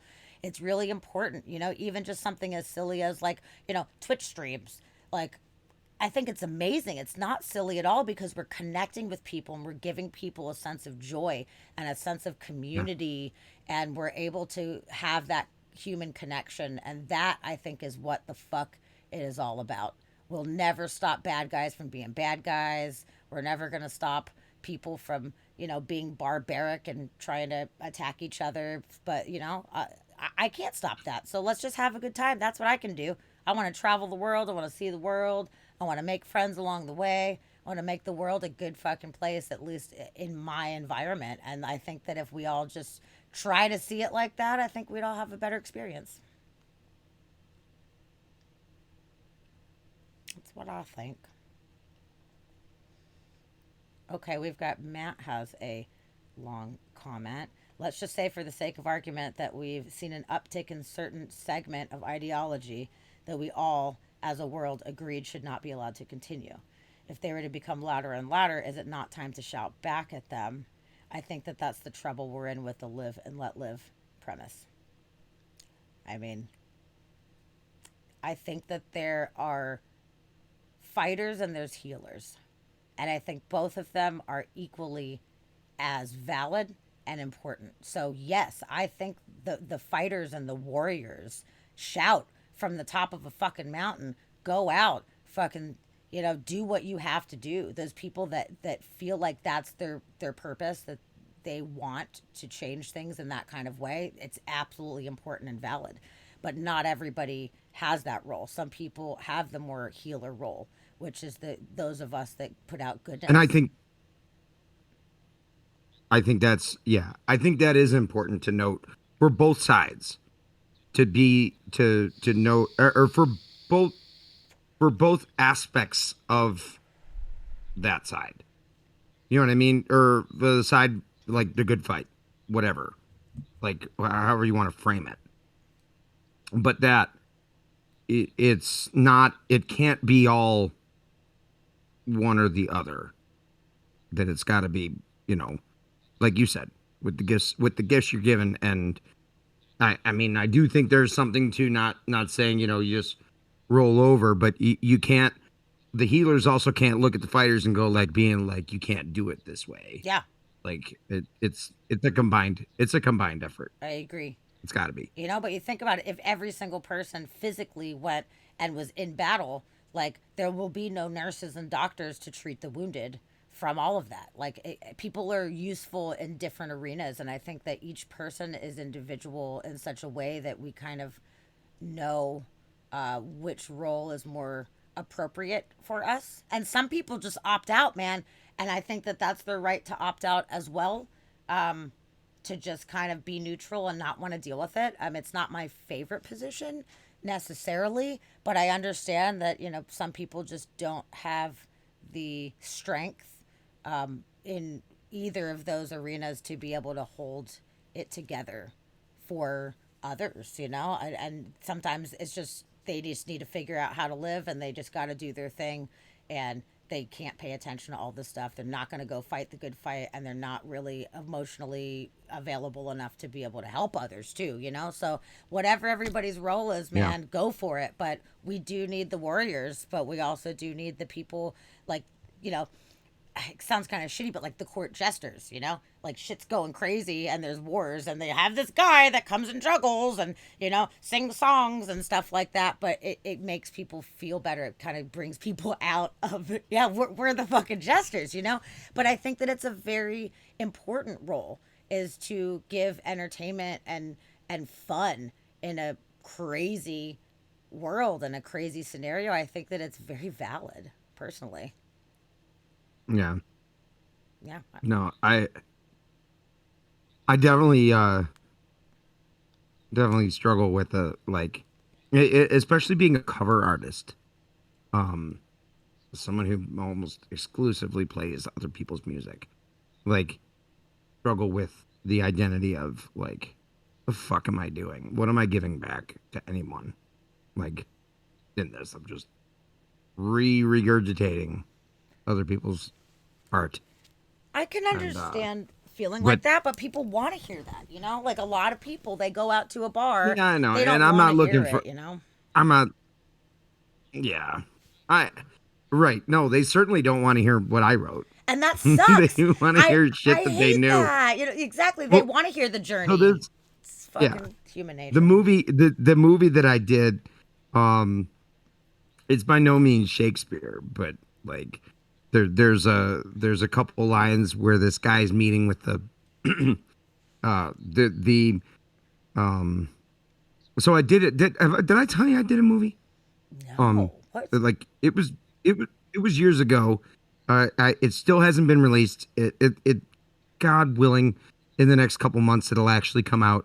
Tell Um, me about it. because we're just looking for distribution. That's We're so just looking cool. for distribution right now. It'd be a whole thing, and we're already like what? How far are we in? Three and a half. Okay. Um, but it's called Duelers. It's about the last night of a dueling piano Ooh. show. It's a musical. It's all original music from my man Drew DeFore. He wrote it, and it's all his tunes. That's so So it's like stuff cool. happens on stage and stuff happens off stage, and it goes back and forth. For what they filmed it for, like, and like it it really turned out amazing. I mean, 3 weeks worth from like beginning to end. Not a lot of money. Really turned out looking pretty fucking cool. Awesome. Um, and he also hired all dueling piano players, so like it's not acted the best. Like none of us like I've had some training, but I've never done a film before, Sure. and here it was, a pretty good part. Anyway, in this film, there's a male ingenue who's like trying to get this agent to come in and watch him, and he's having this kind of like existential crisis of like, I don't want to be a sellout here and just play, this music. I want to do something that means something. And the character of the what's it of the um agent that's there watching him is like what do you mean? What do you mean? Is it being a sellout to give people what they want? Like like that's love. It Like is. that's love. What do you don't you're providing what they're asking for, and you're making them happy. And however you do that, why is that bad? I think it's great. I think it is Um really valid. You're right. People connect. They get to connect if they say, "Hey, I want to hear Ray Charles, whatever," and you play Ray Charles in a way that they've never heard before. It's still Ray Charles lyrics, the song, but it's your version. You're still creating right. something new, and that gets to hit them in their heart, and they fucking love it, and they'll never forget it. So there is value, great value. I truly believe in cover artists. I love it. I mean, I was in a cover band myself. I was in two. I did a punk rock cover band, and then I was in a grunge cover band. And I love it because we're getting to play Alice in Oh Chains yeah. and Nirvana and shit. And I'm fucking feeling it. And all my bandmates are feeling it. And then people are like there at the shows. They're like so stoked that we're playing like a song off of Bleach. We're Yeah. not playing Smells Like Teen Spirit. We're playing the real shit. So it really hits people in a place where they can connect with that. But also, like doing your own music as well has great value as well. I was also in a band that was like all original music too, and there was a different kind of feeling that comes from doing that. So I think there's room for all of it. There's room for all of that, and people get different things Yeah. from the different parts of us that we can share. Yeah, and I mean, and I'm not I don't know. I'm not more too much of either way, depending on how I wake up in the morning. But um, of like thinking, oh man, I'm really doing a lot for anybody, or the other way of like, oh, like fuck a piece of shit, wasn't doing nothing. Like, but um, yeah. Hey, here's here's two. Um, oh my God, we're talking about Nicolas Cage now in the chat. Yes. Shadowstorm, you're killing me. You're so funny right now. That's so funny. Give me a sword. I have to time out Dusty. That's so fun. Matt said he's a national treasure, and then Shadow said he's a rock. Um, trying to think. I think he's a family man too. No, was it Family Man? He was the Family Man.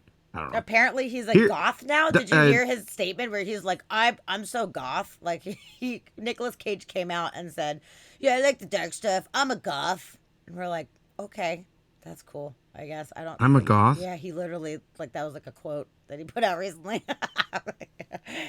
That's cool, dude. He's Whatever. like, it's usually the people who like out of nowhere identify themselves as something that probably aren't that thing. Yeah.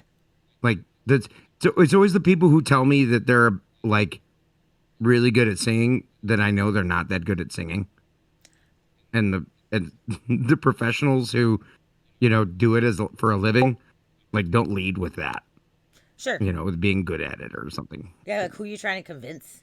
Really? You're not trying to convince people? Look at me, I'm so fucking goth and I'm a fantastic singer.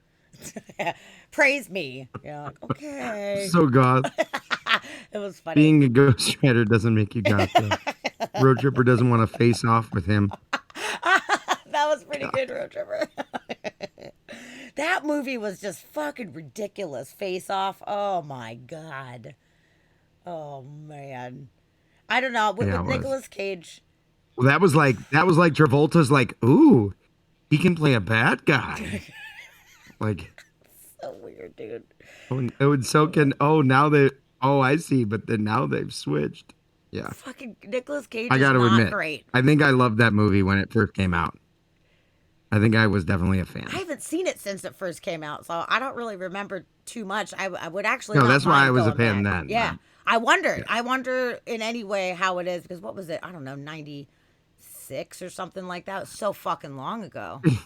Holy shit. It's probably a long ass time ago.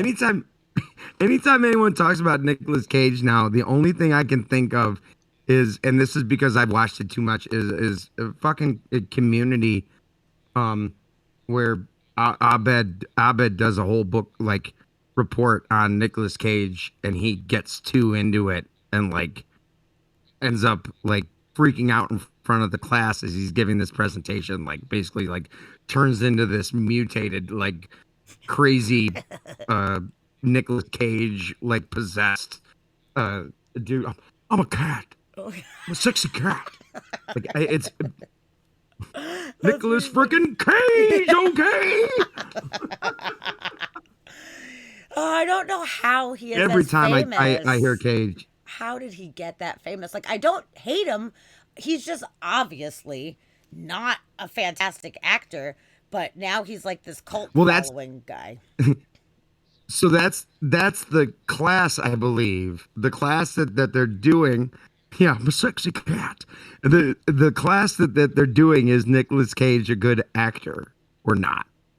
And so they're like going through all of it, and they keep coming up with either movies to support either side of the argument, and some movies are on both sides of it. Like it's pretty funny. That's so funny. Hey, I'm gonna drink this instead of holding it. I was just gonna toast to not fucking knowing. Yes. Anything. Yes. Cheers to not knowing. All I know is that I don't know nothing.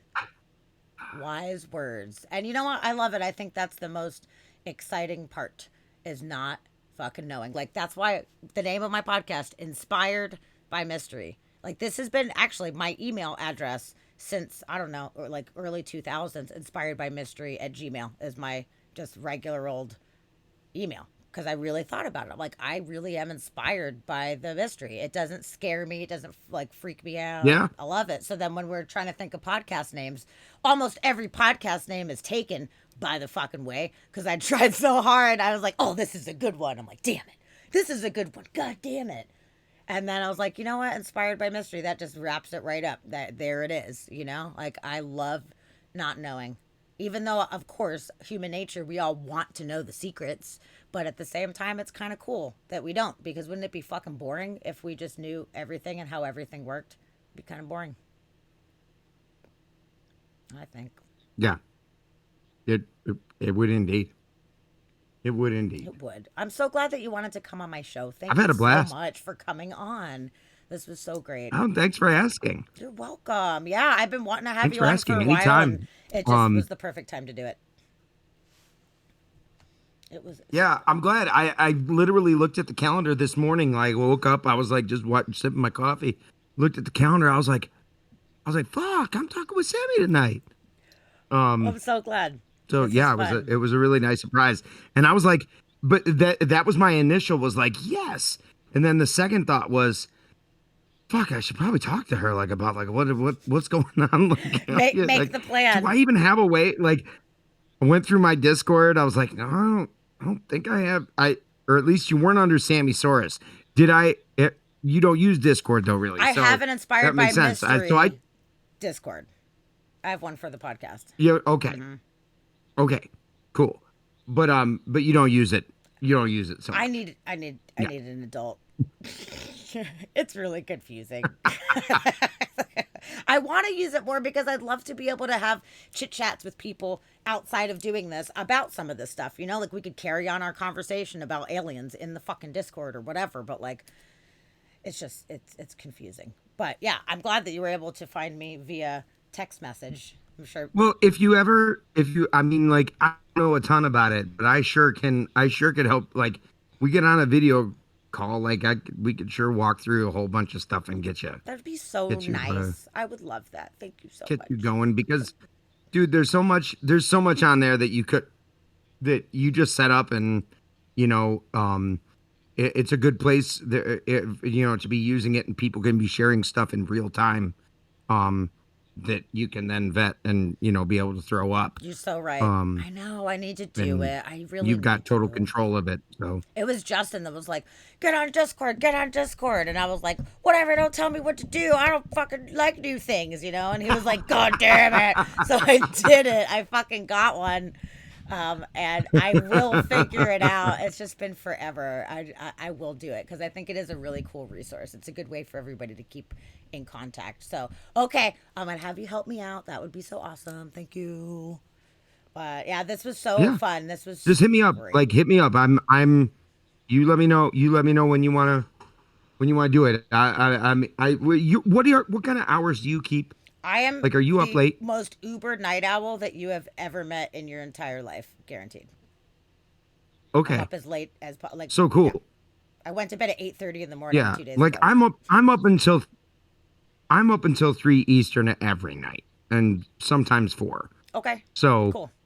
That'd be you great. know, That'd be fucking late great. night, late night on a night when neither one of us is streaming or something is a great I time. would love that. That would be So great. Yeah, and we could just have video yeah, chats and chit chat and catch up and do that. That would be really great because everybody that's listening yeah. right now, I do have Inspired by Mystery podcast Discord. If you guys want to go give it a little follow, and then that way, eventually, when we get it going, there will be more We're just getting information. raided. Holy shit!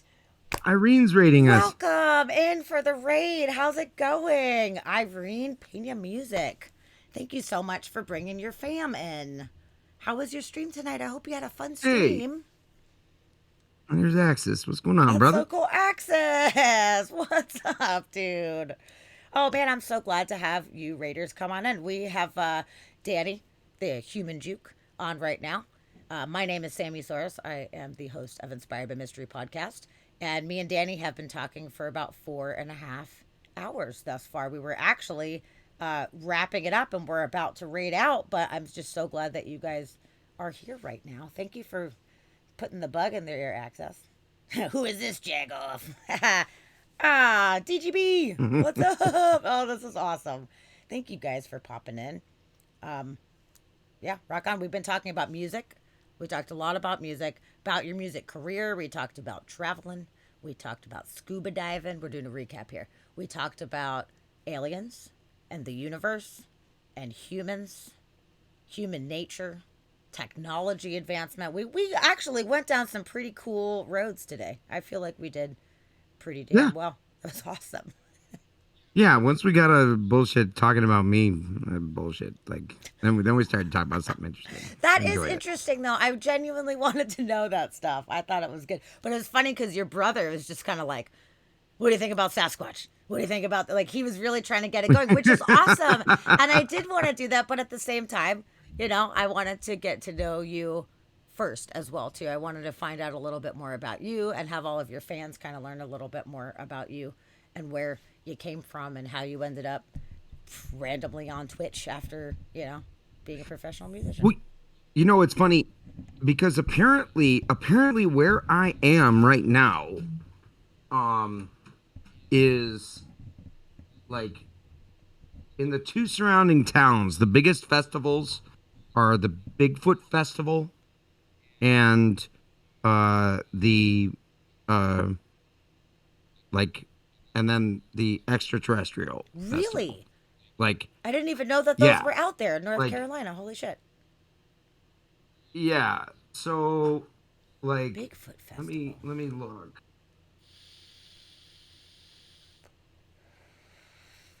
I'm in Sasquatch country too, man. He gets around. They definitely Yeah, get Blue around. Ridge Chai annual WNC Bigfoot Festival. Um, yeah, in Old Fort, Shit. Marion. Uh, just Is it yeah, like a come a big skeptic, leave it. festival? Is it like a big thing? Yeah, yeah. What?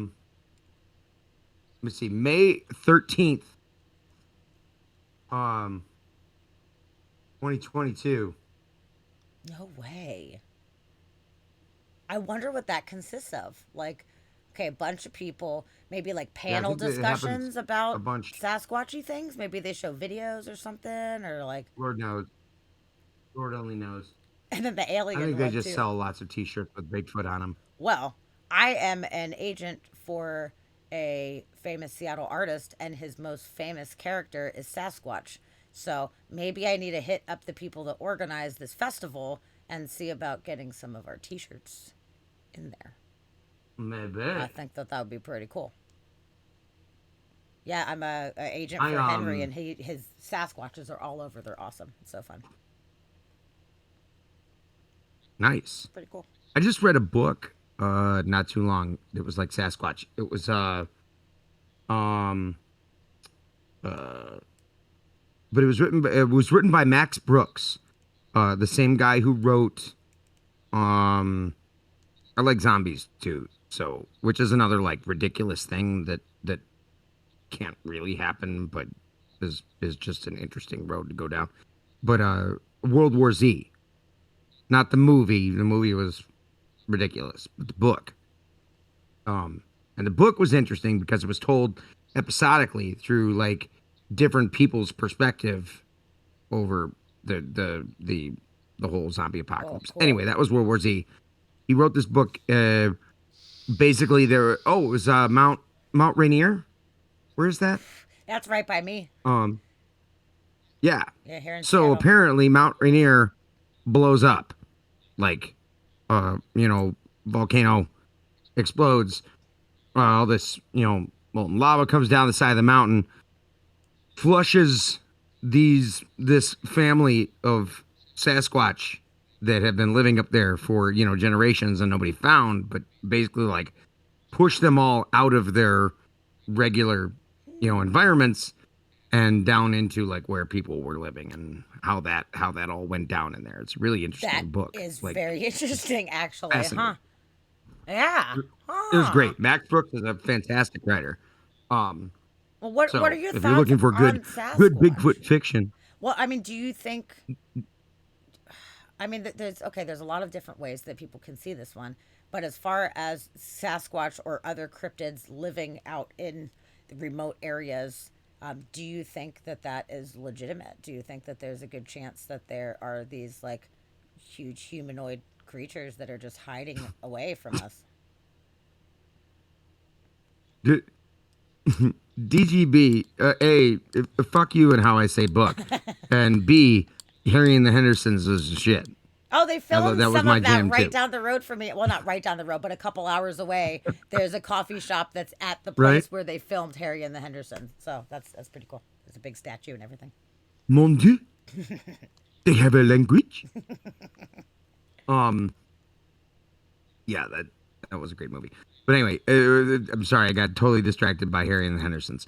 Um, what did what did you say? I was wondering Or what were we saying? what you think about the Oh, well, my existence of stance on Sasquatch. Bigfoot. Yeah, yeah. What do you think about that? Yeah, I I feel like we should have more evidence than we do. Like, don't we have some bones? Like, What if they bury their dead in remote areas that we don't know? They might bury their fucking dead. they never die alone. Like, I That's mean, a good point. never. And like, That's a good point. I get that that maybe they do bury their dead. Like that's and I, but yeah, it just seems to me that like we, as much as we want to believe that's a little bit more of the boogeyman thing, or just thinking like that I don't know, that it's easy to, I don't know. You know what? I'm more skeptical about I Bigfoot. totally can understand, but I also see this other possible side where there's so many extremely remote areas that are still left. And I mean, we keep finding new It's species true, all the time, like in the jungles and shit. They're like, we just found a frog that's the size of a pinhead, you right? know? And we're like, what? We didn't even know. But it was a frog the size of a pinhead, not a man-sized mammal or larger that is ranging, and that, like, accidents would happen, and we have, while there is still all this wilderness there, just to think that we just keep pushing them back enough that we never find anything other than like big footprints. You're I don't right. know. There's definitely Yeah, I'm there's two sides of that one. It's very possible that, like, yeah, we probably should have found stuff, but at the same time, who the fuck knows? Like, if they are intelligent creatures to some degree, if I were them, I would stay as far the fuck away from humans as possible. I would make sure to stay in remote areas and stay away. You hear humans, you fucking go somewhere else. You stay away because there's so many areas where people just right. don't go, you know? Just like just think about poor poor Jim the Bigfoot, who, like, came into close contact with somebody, slipped and fell and hit his head, and like no one was like, holy shit, it's this dead Bigfoot that like died accidentally. Like that has never happened. Like that it's just nope, they bury him and they're always far away and they never like I mean, I'm a little more skeptical. maybe so. Yeah, Matt, I mean, what you said, is a suggestion that they're too smart to be seen and just keep pushing deeper and deeper into the increasingly smaller pockets of uninhabited space. I do think that that is a possibility. I do. Shadow says Bigfoot just unfollowed me. That's so funny. I think possible though. I think it is possible. They're like staying away, and it's so funny. Yeah, you lost a subscriber. Sasquatch unsubscribed from Danny's channel. Sasquatch. Oh yeah. We know your love is real.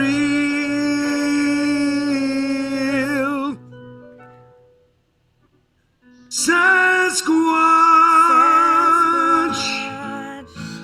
We know your legend's real.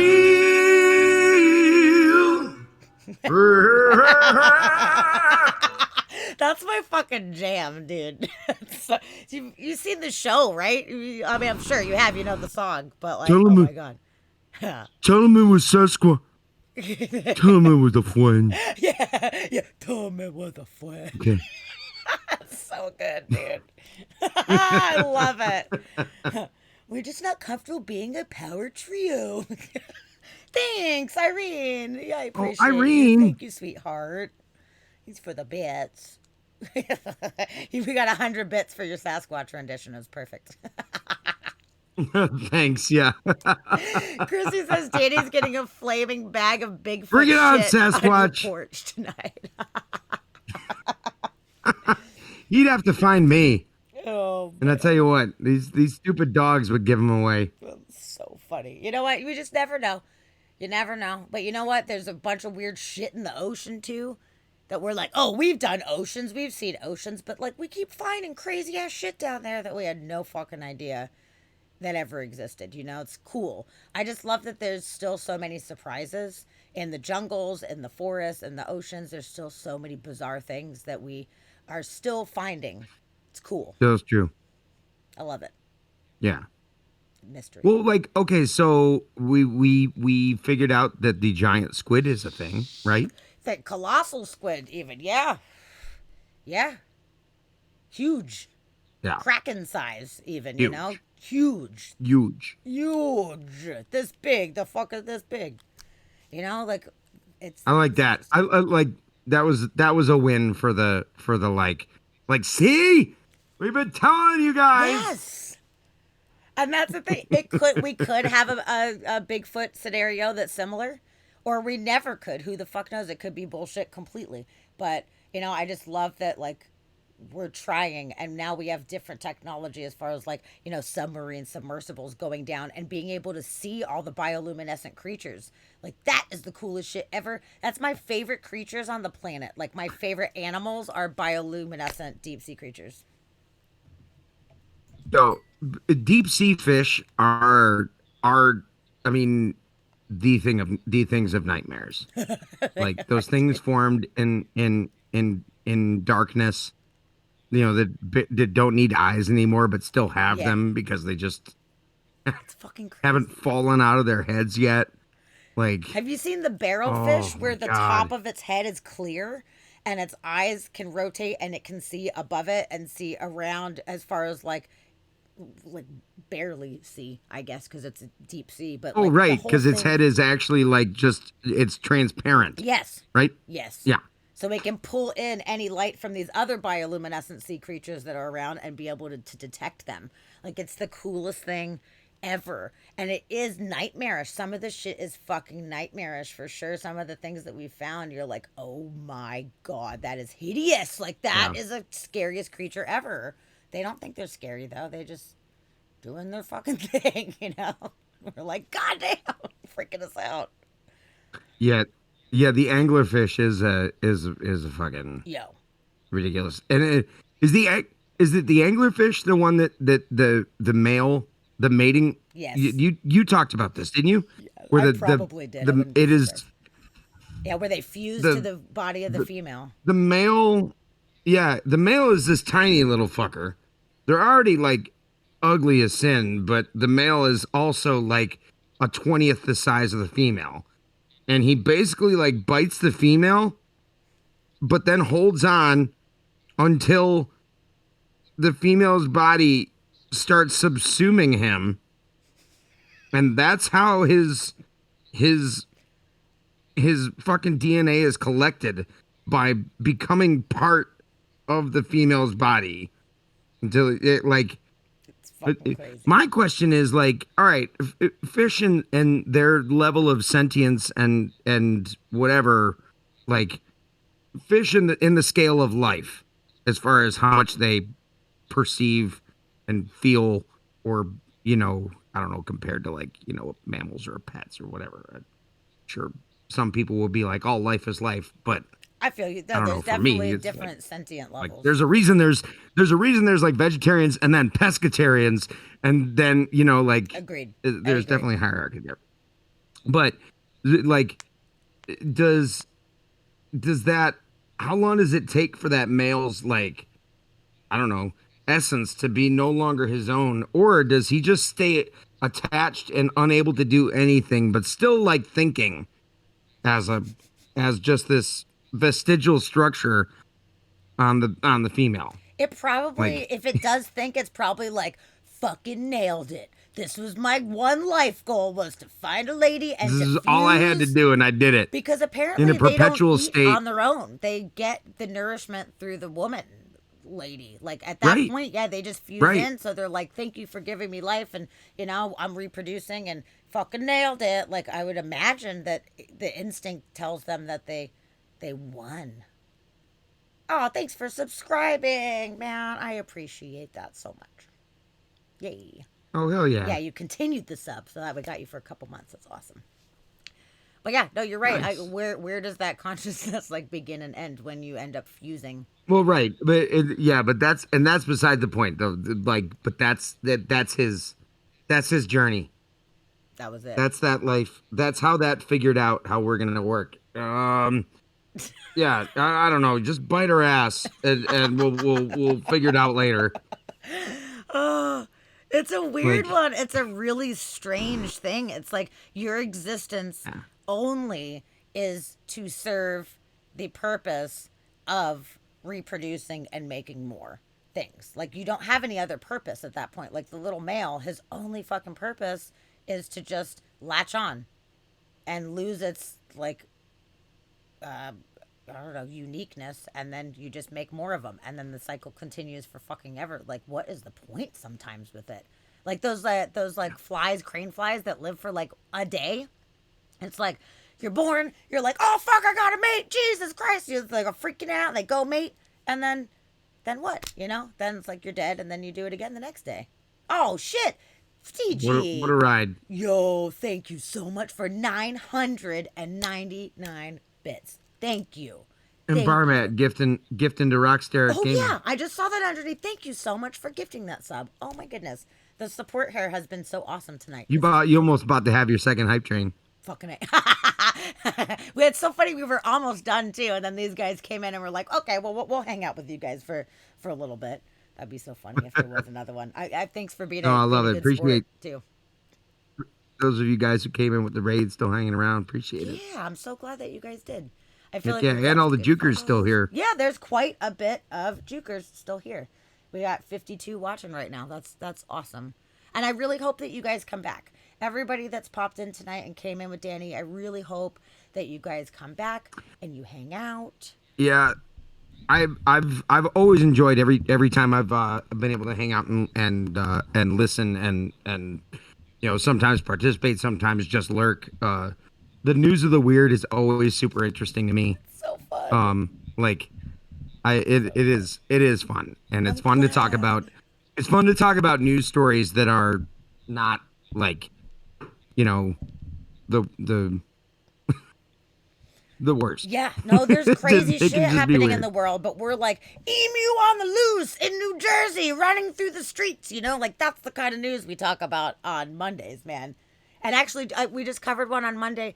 These cows in Georgia, somewhere in Georgia, I think it was, they escaped their farm and they just like went through this fucking neighborhood, and these people have a Ring doorbell camera thing, and there's just like she got woken up from all this mooing and the doorbell like chimed or whatever, and she got this video of this like massive herds of cows just like tromping through her fucking yard, and it was trying to eat the camera. It was like up, they got like a video of like inside the cow's mouth because it's trying, like, it's just weird shit like that where I'm like, this is happening all the time. And it's like one article here and there, meh, but you put a bunch of articles together. You have a bunch of stories throughout the country of weird Golden shit. Corral mega brawls. Oh, that one was I so want to hear good. that. Yeah, these people got into a fight over steak, and the entire Golden Corral started beating the shit out of each other. People were picking up tables, dude, and chairs, and like it was fucked up. There was like this massive brawl, and that shit's funny to That's me. that's got to be survival. I mean, like that's just Darwinism. That's getting all the people in a golden corral together and having them fight it out. Like, yeah, thin that herd.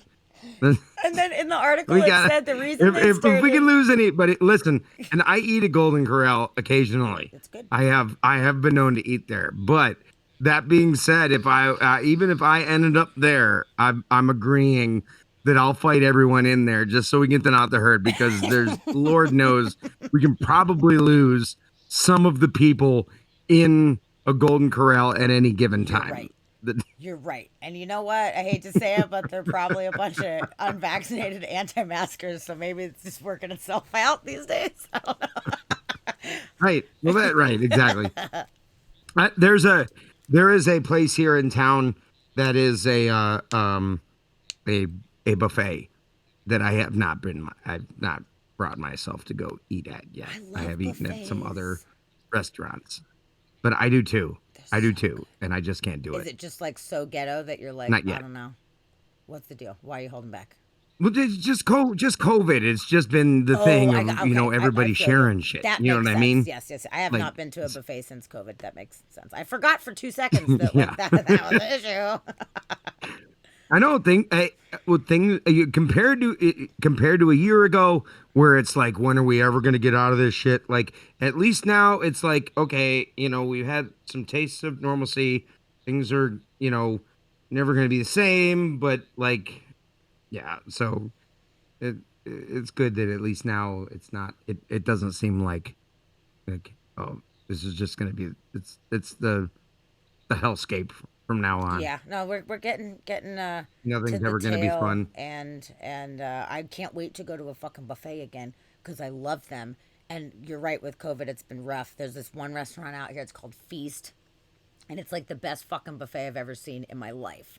They've got legitimately great sushi, It's and called the like it's Feast. called Feast, yeah, and it's an Asian, predominantly Okay. Asian, but it's not just like a Chinese buffet. They've got like Korean and Japanese, shitloads of sushi. There is a Mongolian grill thing. There's all these big things of hunks of meat that you can get, and there's like crab legs and lobster tails. It's like fucking awesome, dude. And it's one of my favorite places because you can just get everything that you want. And there's like too many things. You Yeah. can't even eat all the things. And when COVID happened, that's one of the things I thought about. I was like, oh no, Feast, man. Like, that sucks. I hope they don't close down, like closing down for 2 years. I hope that they're able to hang tight, because some people are going to regular restaurants, but like going to buffets is sketch right now, Yeah.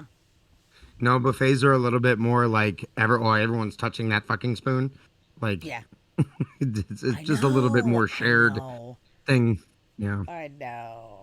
Oh, man. There's no there's it and it's probably all in our heads anyway that like that's somehow more risky than anything else we're doing now. Um but like it's really probably mostly in our heads, but you know, but have you ever been to like a Brazilian steakhouse? That's so funny that you bring that up because I just went for Valentine's Day for the first time ever with Dusty, and it was the best And experience how I've ever had in my life. It was so fucking good. Oh my god. yo, wasn't it? Yo. If you're a meat eater, Oh my like god. it's I've always wanted to go. I've heard people talk about it for years, and somehow it just never happened. It's expensive. It just never did it. And then Dusty was like, what should we do for Valentine's Day? And I was like, you know what? I've always wanted to go to a Brazilian steakhouse. Like, let's fucking do it. And I got to tell you, man, I think it was the best meat that I've ever had in my life. There's a few specific cuts that I was like, I don't think I've ever had meat that was better in my life. Fucking A. yeah. I'd eat it every day if I could. It'd probably be Cutting terrible. it, shaving it off right at your Oh, table. yeah. They give you those buttons. They give you the like Yeah. stop and go thing. Yeah. Be like, But you know what? I how learned long were you to there? not. Oh, we were there probably like maybe an hour and a half or so. But I learned to not turn it to red because I would see stuff in the distance and I still want to know what it is and maybe I want it. But if it's red, they see you from a distance, they leave you alone. So I was like, we're keeping this bitch green and we'll just turn it down if we don't want it. Right. Like, I felt like I made a bad choice by saying, stay away. Like, come back. I was yelling at them sometimes. I'm like, hello, excuse me, please come back. And like, they didn't hear me. I'm like, oh, man. That looks so good. They had pineapple. They had pineapple that had cinnamon on the outside that they roasted, and they would come slice the pineapple off. Oh, yo. That shit was like. Was it a fogo de chao? It wasn't. It's called the Grill from Ipanema, or Ipanema out here. So, which is a cute joke. We liked that one because we're like, that's a cute pun. It was fucking great. If you ever come up here, please, for the love of God, if you come to Seattle, like, we should go to the Grill from Ipanema. Really should. It was good. I don't know how it compares to Fugo. I want to try that, so I know. I love. Oh God, it's been so long since I've been to one. I think I was one on a. I think I went to one in Myrtle Beach at some point, maybe about 5 or 6 years ago. But it's been a minute, and I like it at meats. So that those places are always fucking amazing. So beyond good. Oh my god. Yeah, I couldn't believe it. There was a cheese steak, and they just had cheese pockets in the steak. And I was like, excuse me, you put cheese in the steak? And they're like, yeah. And we're like, yeah, fucking pile that shit on. Are you kidding me? You put cheese in the steak? Like, oh my God. We were dying, dude. We were fucking dying.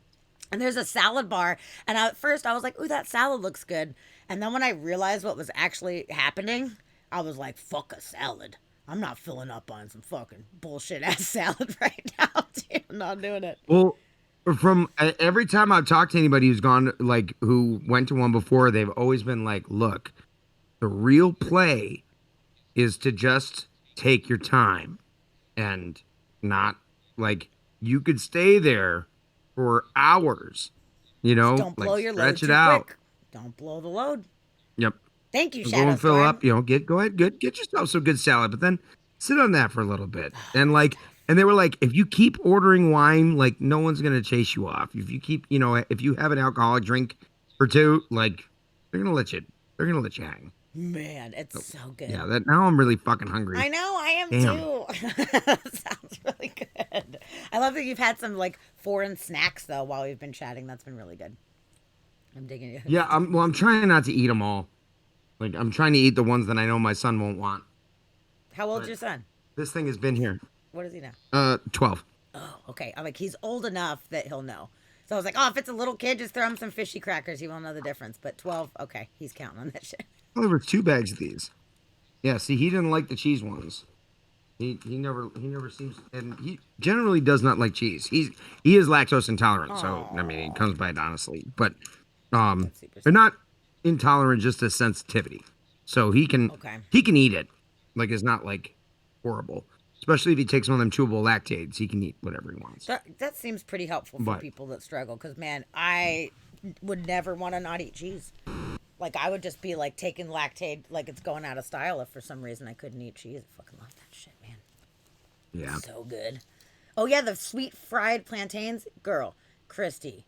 Those are like my favorite things ever. girl. Oh, girl. At that feast buffet, they've got those, and I'm always loading up on those bitches. Yeah, man. Oh, man, now I want to go to buffets. Fuck. Danny, I know. I want to I go know. to a buffet. I'm gonna come visit just so we can go. It's like, hey, what do you want to do? I just want to go to the Brazilian steakhouse. Let's do it. That'd be awesome to fly all the way out here. I'm going to dinner.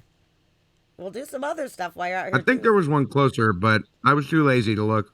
Actually, you know what's so funny is we went out to Vegas to visit Chris and Roxy a couple times. And we've Yeah. done, so the first time we were there, thank you, DG, for my hair.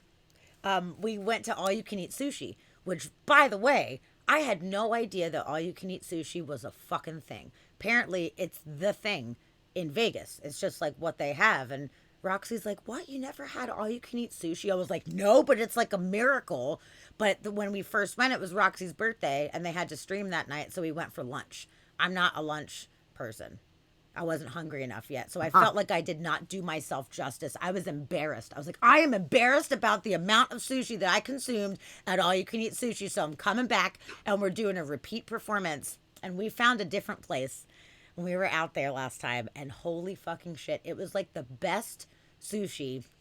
And we had a feast of kings. And Chris was like, hey, chef, just bring us some shit. Like, chef's choice. And they brought us sushi that was shaped like a dick. They made a dick sushi and covered it in fish and then seaweed for like pubes they thought it was the funniest thing. They bring it to the table and they're like, "Oh, here you go. You have to eat it." Ha ha ha. Like they thought it was so fucking funny.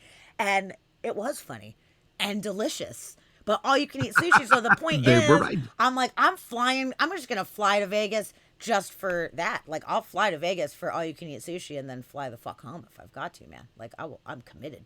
I mean, that's a good deal. $30. Fucking dick sushi. $30. Dick sushi. It's fucking dick sushi. Oh my God. It's so fucking great. It's awesome. Yeah. People would have paid $30 just for the dick sushi. Just for the dick sushi. Yeah, you can do a la carte or you can pay $30 and get like everything. Like we got the most of everything. And honestly, it was top notch. And they're like, we've decided this is our special place that we're going to bring guests to. And I'm like, oh, so we have like a date place. We have like our sushi restaurant with Chris and Roxy. It's awesome. And they're going to be here on Sunday. They're coming on Sunday. They're going on the tour. Oh, no shit. Nice. Yep. So that's going to be awesome. And they're playing 3 gigs here in Washington. They're gonna do the show? Like they're gonna come on live? This time, we're not gonna. I don't think we're gonna be able to because Sunday, Monday, and Wednesday they have live shows. So next week, actually, let everybody know that is listening right now. Next week we're not going to be streaming, unfortunately, which sucks because I love doing the show. But I'm going to be rocking out at a Crimson Riot show. And the day That's in awesome. between, they're getting tattooed, which is going to be great. But Chris and Roxy are going to come out for a fun leisurely visit in April for Chris's birthday. So this is like, yeah, we're working, we're hanging Oh, out, cool. but we don't get to like hang out. So he's like, we're gonna come back in April and just like kick Right. it, and then I'll have him back on the show. It was great. It'll be great. I love it. Well, Love those cool. guys. They're so fun. They're so great. So I look forward to that. I think that's gonna be Yeah. awesome. Well, enjoy yourself next weekend. Thank you. Okay, so we are gonna raid out. We're gonna Yeah. pull the plug. I think that maybe we should raid Aaron Shea. Aaron Shea is on right now. We got Fetchbug or Aaron Shea. Let's do it. Dusty, queue up the raid. Let's go bug Aaron Shea. That sounds fun. Keeping it in the family. I just want to thank everybody so much for being here. All of the tried and true, inspired by mystery folks that are here every week. I love all of you so much. And I'm so happy to have so many new people that are in here. And I really do hope that you guys come back. We got quite a bit of follows.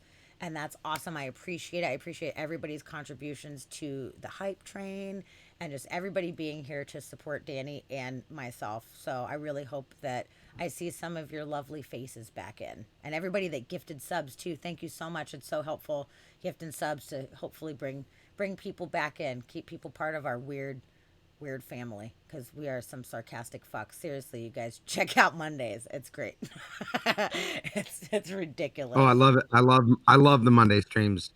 I frequently at the I frequently am back here checking, listening, Oh, and that's awesome. I'm glad. And you know what? When you come out, whenever it is that you make it to Seattle, I'm going to have you co host Weird News with me. I'm going to have you do it with me so that way you can sit here and oh, talk shit. Wouldn't that be that'd be a fun? blast. I'd love it. It'd be so Well, fun. yeah, we'll definitely talk because yeah, sometime in October I'll be coming out to the West Coast and like because what I'm thinking about doing for Canada is like taking a drive and then grabbing a car in Buffalo and then driving up to like Quebec to Montreal and then flying Cool. home from there. Oh, that sounds so So fun.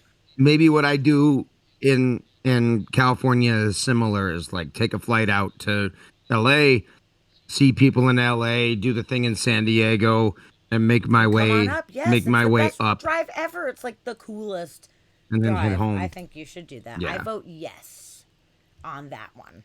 Yeah. Hey, cool. Do it. Well, Let's awesome. fucking do it. Thanks, And we will y'all. eat all the Appreciate food. you being It'll here. be great.